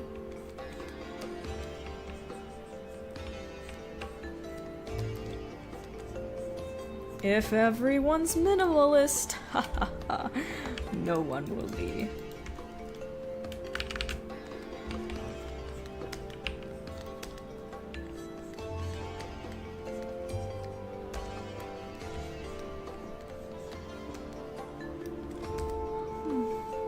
I like all these people trying to bring old aesthetics back, like Fruitiger Arrow.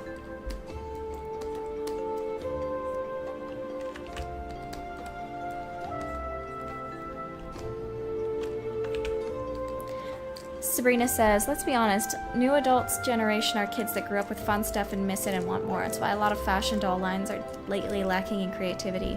I agree. I agree.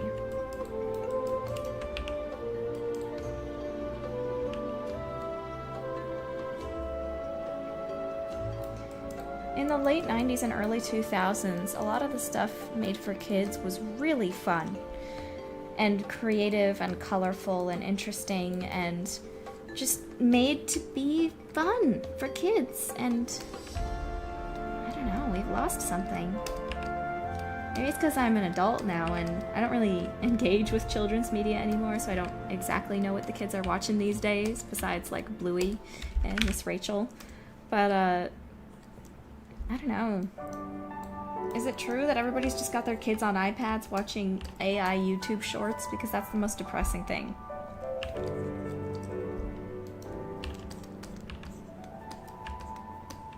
We need to set up like awareness campaigns for these parents on how damaging this stuff is. Oh God, I didn't watch the entire video, but I saw this video about how they're now trying to make AI children's toys that are constantly able to talk to the children and interact with them, and it sent shivers down my spine, dude. They were logging conversations that the toddlers were having. It was able to keep track of how many parents and adults were in the home and all the family members, all the conversations the family members were having. And the kids, like when you give a kid a toy like that, it stifles their imagination because the toy has its own personality and its own things it can do. The kid doesn't even have the opportunity to use his imagination to make up stories for the toy. The toy will just make up everything. The toy will do all of the quote-unquote hard work of imagination by trawling through its files of stolen content and writing. Oh boy. Do not get anything like that for your child. Just don't bring spyware into your own home. Let your kid use imagination. That's gonna help them so much.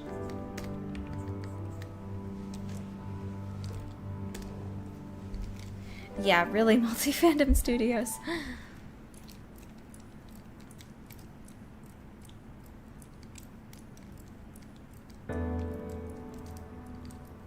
My extended family has 6 iPad kids. Oh no, that's tragic.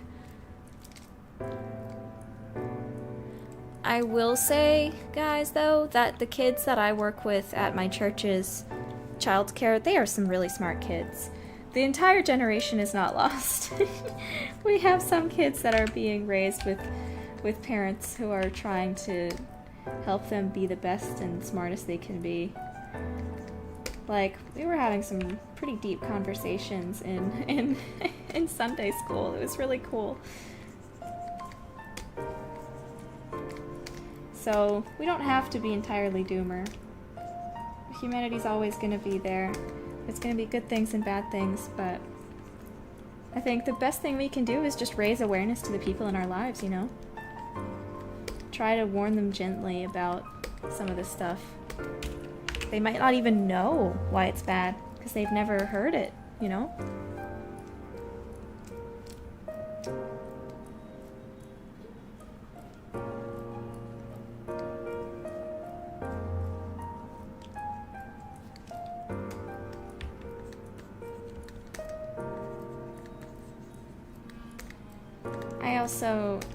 I also just hate how many kids are on the internet right now at very young ages, because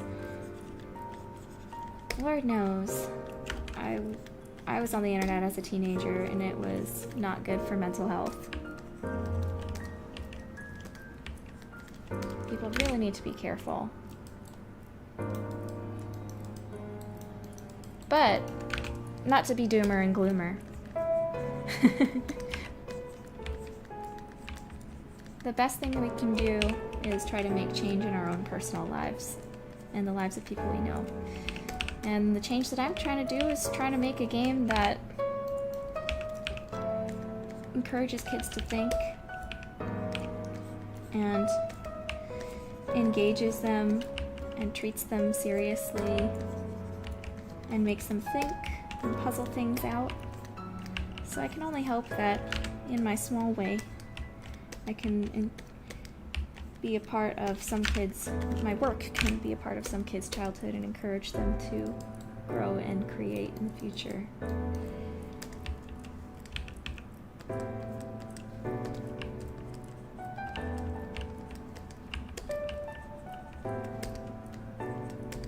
Same way that the stuff that I watched and read and as a kid really inspired me.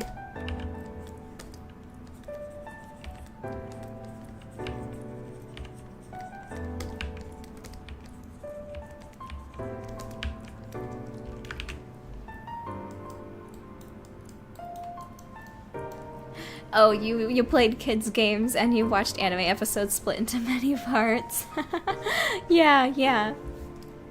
I remember those on YouTube. The anime episodes split into parts where it only took up like a tiny corner of the screen so it wouldn't get copyrighted.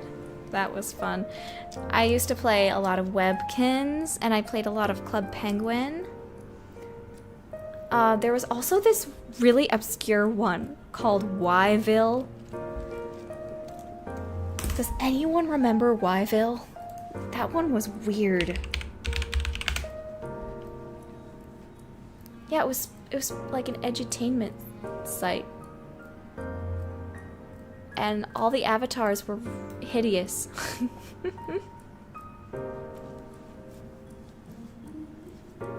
Neopets, yeah, I never played Neopets, but I know that was a very popular one. And Animal Jam, I played a little bit of that. I know that one was popular. Wizard 101. And Pirate 101.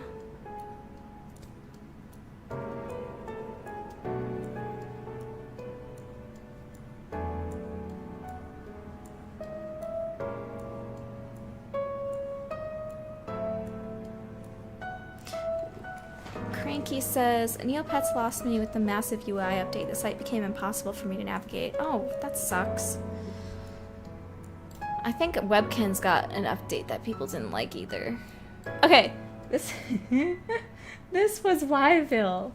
This is one of the games I played when I was a kid on the internet. It was supposedly educational, though I don't really remember that much about it really being educational.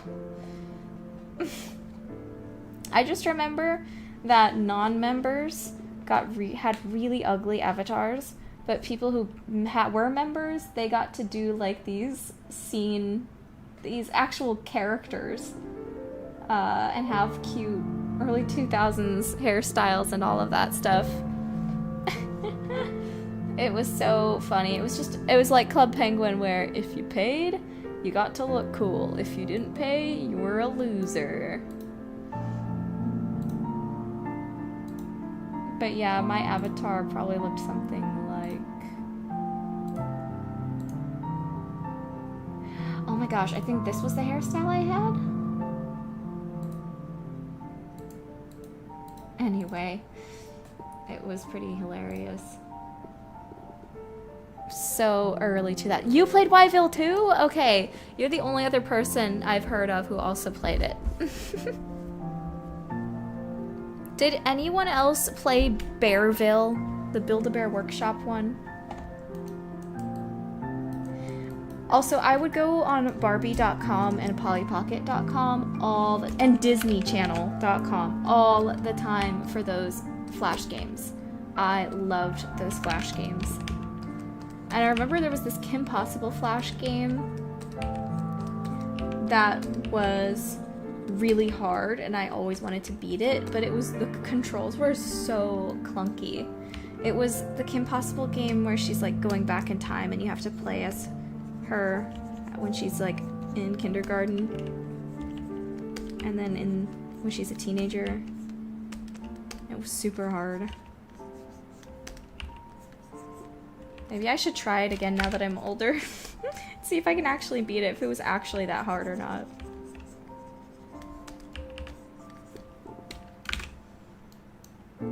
Bearville, yeah.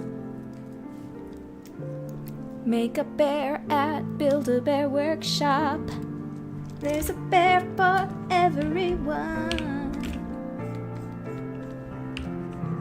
Everywhere a bear. But yeah, if kids are gonna be online, they should be in spaces like that that are heavily moderated and catered directly to them. Let kids be kids and be innocent, if at all possible. Roblox is not heavily moderated, and it breaks my heart. All the stuff I've been hearing about that coming from that site is like heartbreaking, straight up. Things that have happened to some of those kids.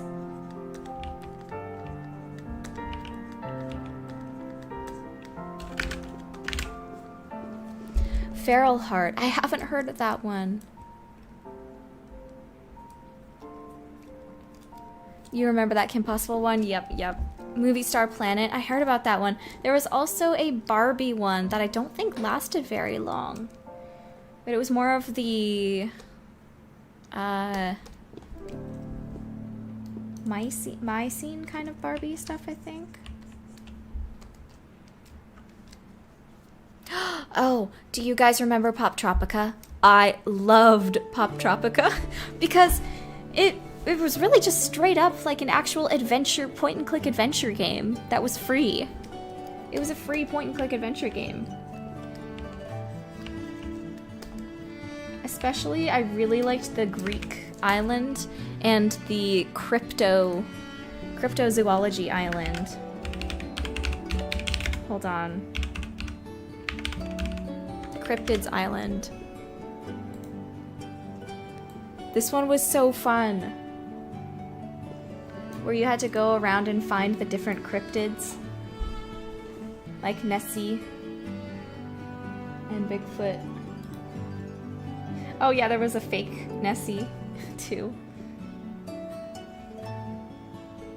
This was some of the most high quality browser game content.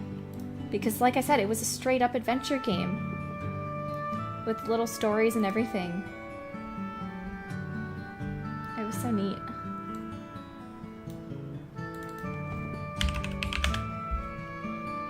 And the Greek mythology island was so fun too. I remember loving the Sphinx. I thought her design was so cool. And you had to answer her riddles. It's kind of funny how goofy the gods look, but very charming. Yeah, this is the kind of stuff that is really good for kids' internet content. Betty Jetty on the Superhero Island. Oh my gosh, you're right. Superhero Island was so fun because you got powers and you could fly around. I think I remember Betty Jetty. Oh, yeah. Yeah.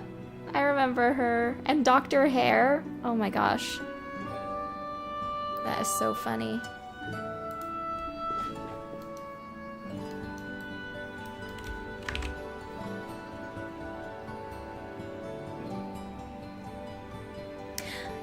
Yes, I remember one of my favorite things to do in Pop Tropica was to go to different islands with aesthetics that I liked and copying the clothes off of the NPCs. Like I would copy these pretty Greek robes from the Greek island or have like a superhero costume. Even though members got the coolest outfits, what was so cool was that even if you were a free member, you could still get some fun clothes if you saw them on an NPC. You could copy their clothes. It was really neat. So I got to just go around and make my own wardrobe out of whatever the NPCs were wearing. It was fun.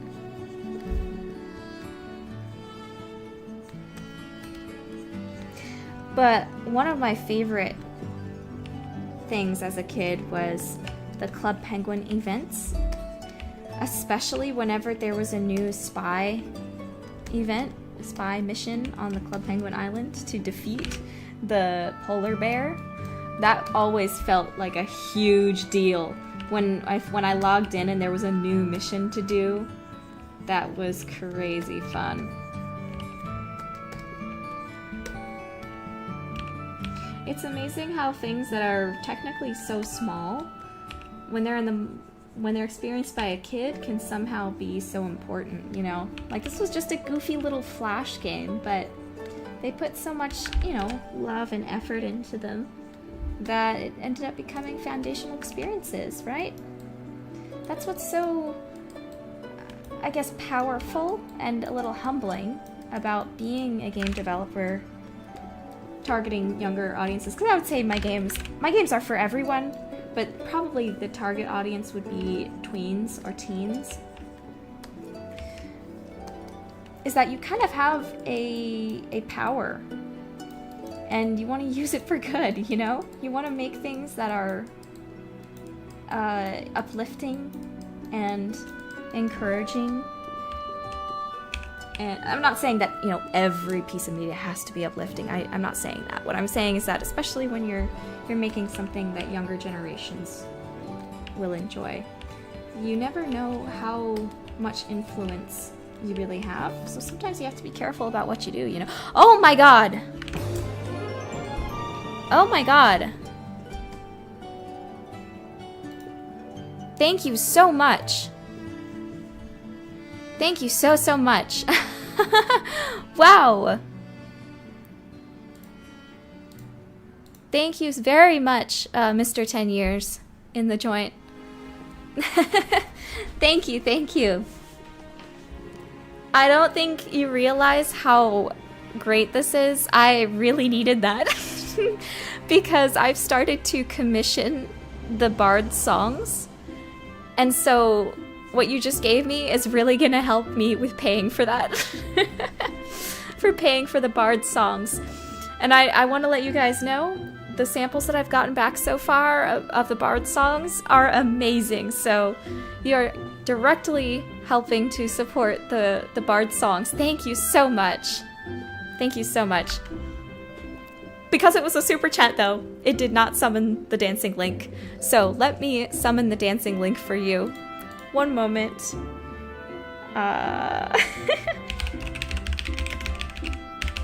Let me summon the dancing link. Because the only thing that summons the dancing link is using the link in the description. So the super chats do the other GIF. Let me go ahead and log in and summon the dancing link.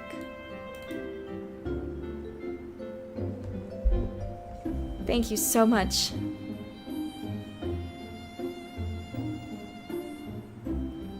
Okay, I'm gonna test. This is a fake tip. This is a fake tip. Hold on. There we go. The dancing link. Kevin, our fake guy, just danced. Summoned the dancing link. Thank you. Your money's going directly to getting those Bard songs commissioned.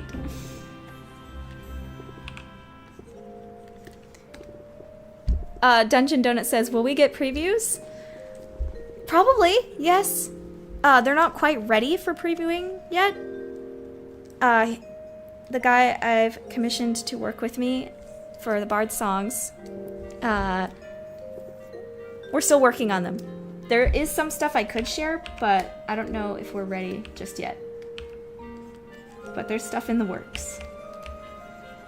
I'm so excited to get those songs finished and animate some stuff for them. It's gonna be fire. W. Kevin. Kevin, our wonderful fake person. Fake dono. But even more wonderful is Mr. 10 Years in the joint. You're the real one. You're the real one. Thank you.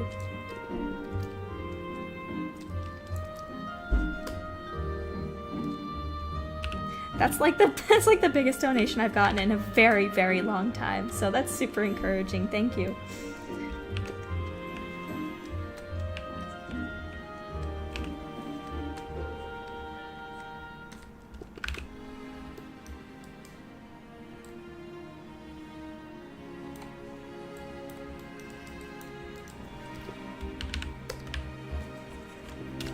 One of the funniest donations I got was from Caius the programmer, like maybe like 6 years back, when it was he donated like $60 and was like, go buy Persona 5 right now. And I was like, okay. And I did, and I really enjoyed it. I think I streamed my Persona 5, the start of my Persona 5 experience. I don't know if that's saved though, because it might have just been on Twitch. And they delete everything. That's one of the reasons I stream on YouTube.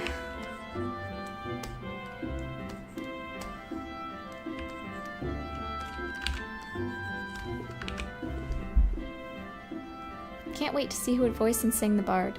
Yep, still working on that, sorry. We've narrowed down the auditions a lot, but it's still difficult specifically for the bard because he's a singing role and a speaking role. I might cast singing and speaking separately. We'll see. But there's too many good auditions for the bard. There's too many of them, so it's been really difficult for me to whittle them down.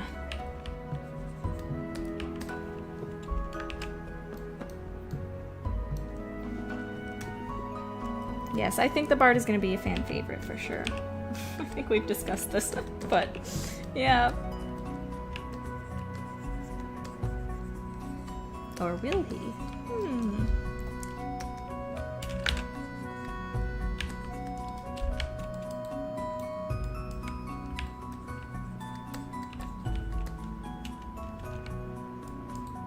See you, Oscar. Thanks for coming.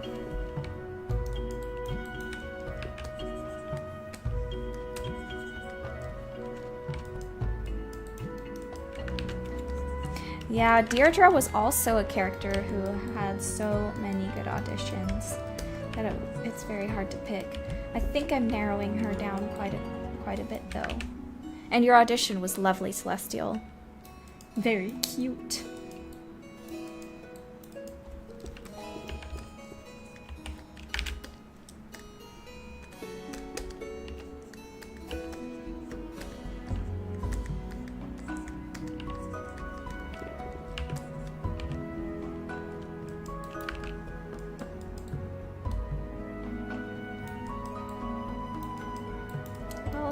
This fur is pretty much done. Woohoo! I got something actually done. Everything else is pretty rough right now. You used Elizabeth Afton as inspiration? Oh, yeah! Totally. I can see that.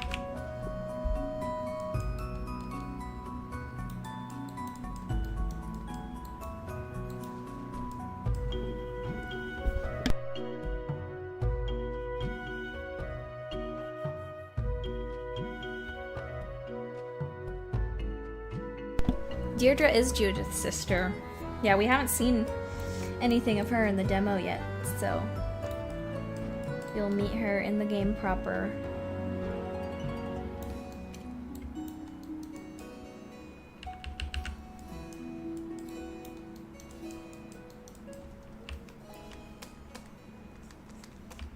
Oh, there's a lot to get done.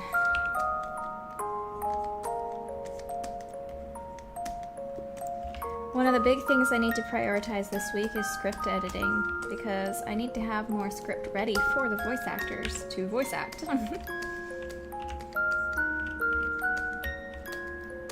So this week is going to be really heavy script editing. I'm going to do a lot of script editing this week, and then also potentially send out script stuff to be edited and proofread by some folks. I want to make sure that story is as tight as I can make it before we start recording the voice acting. Because I can't really afford re-records.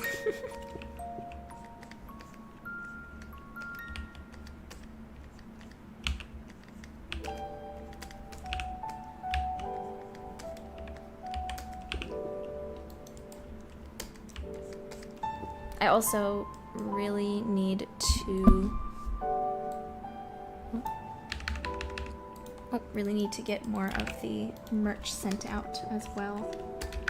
I might have to, because I heard that Kickstarter kind of wants you to close late pledges before you're sending stuff out.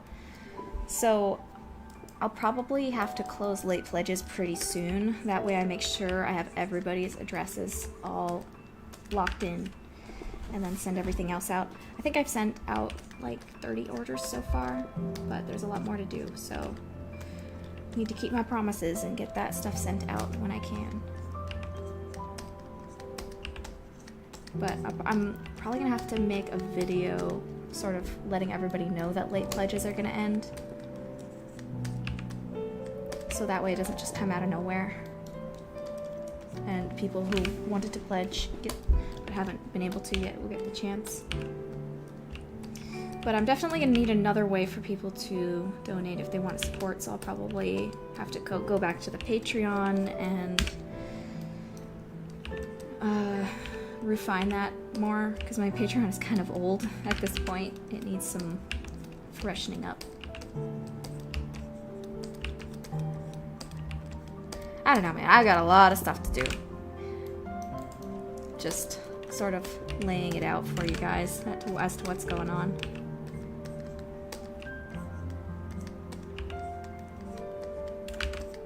And I'm sorry I haven't been able to get all the orders out yet. But I'm working on it. Also, the sooner I get the orders out, the sooner I'll be able to open up like a more official shop for all the merch and stuff. There was a dog figurine reward. I have my 3D printer set up and I got some fresh resin, so I gotta get those printed. Bogo's binted.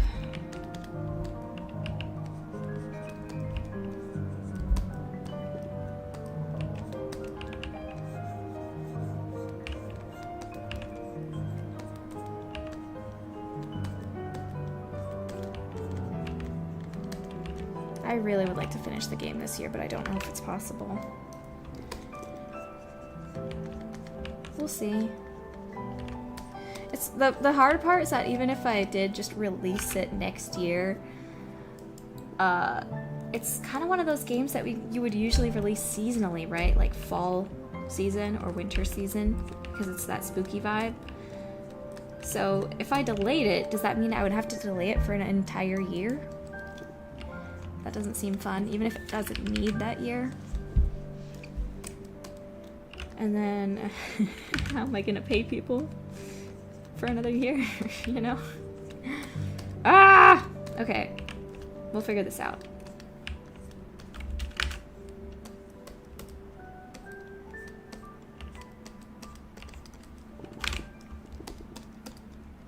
I'll get done what I can.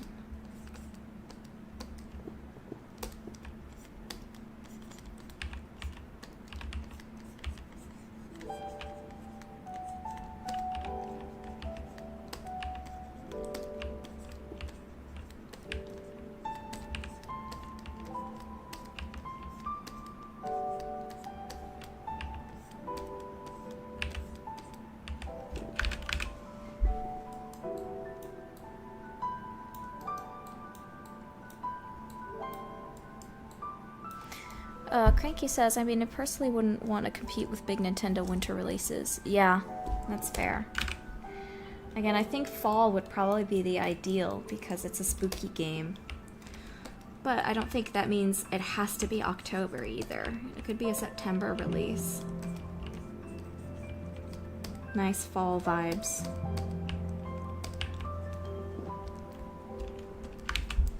Celestial asks, got any advice on launching my webcomic? It's still in early development, but I want to release some of the first chapter relatively soon. Sorry, not really. I tried webcomics, but I just couldn't get into it, so I don't know if I really have any advice. Besides trying to promote your work through social media. Look at what other webcomic creators are doing on Instagram and TikTok and try doing some of the same stuff that they do for promotion. Because just posting on Webtoon and not promoting it anywhere else is probably not going to get you anywhere, because it's hard to find stuff on Webtoon. That's especially if it's indie. You've got to promote elsewhere too.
Crinky says, I've considered doing voiceovers with speed paints to explain world lore buffer posts since the algorithm likes videos, like what Dead Gods does. I need to get a decent mic still though. Yeah. It's really cool to me how successful Matt has been in doing that, because I feel like it's really hard to get people interested in click on videos like that. I know it's been for me. About like OC world building and stuff. Like nobody really cares if it's your original. They care about licensed stuff, you know, or stuff that they already know algorithm wise, so it's really tough to get eyes on original stuff sometimes.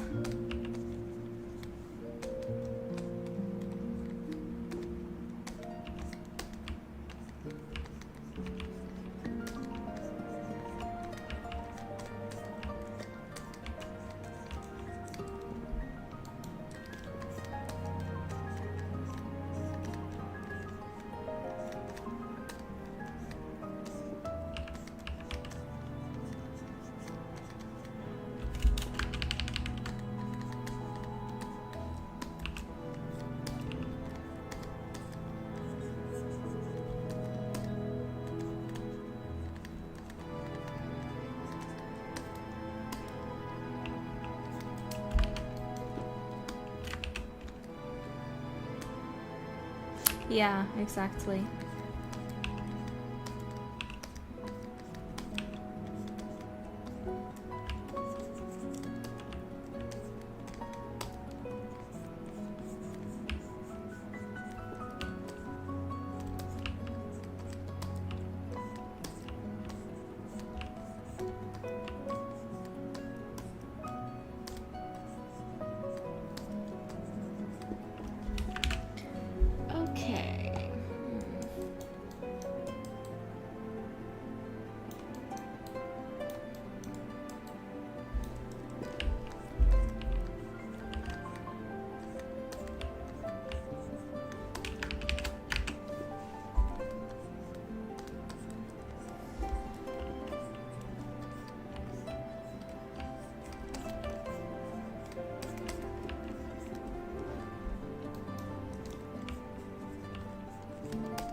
Unmerged vert spotted. Shut up!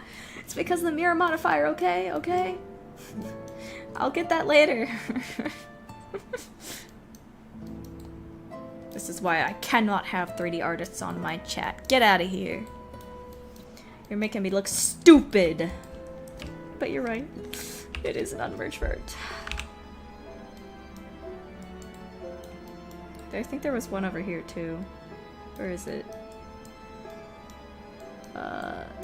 Yeah, anyway, mirror modifier did not do its job. Yeah, there's one here too. And over here. I swear. That's actually where I'm gonna end it though, because I got something I have to do at 8, so I want to eat something before I do that thing at 8. But yeah, we got some great progress done. Good progress. Most of the fur is done. Obviously, there's still a lot of detailing to go, but it's getting there. Okay, here's an example, a visual of how much we got done today. Ready? Ba-bam. And then ba-bam. Ba-bam. Ba-bam. Ba-bam. Ba-bam. There is about 3 hours of work.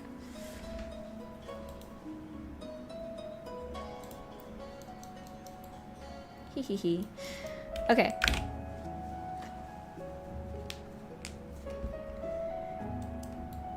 I will see you guys next week. I've got a bunch of stuff to work on this week. And we will continue, probably, with texturing the cow. I'm probably also going to stream rigging the cow as well. Though I'm unsure if the cow is really the best way to bring in viewers. I don't know. Does the thumbnail even look interesting for this? I feel like doing a character usually gets more interest, but I don't know. You know, I don't know.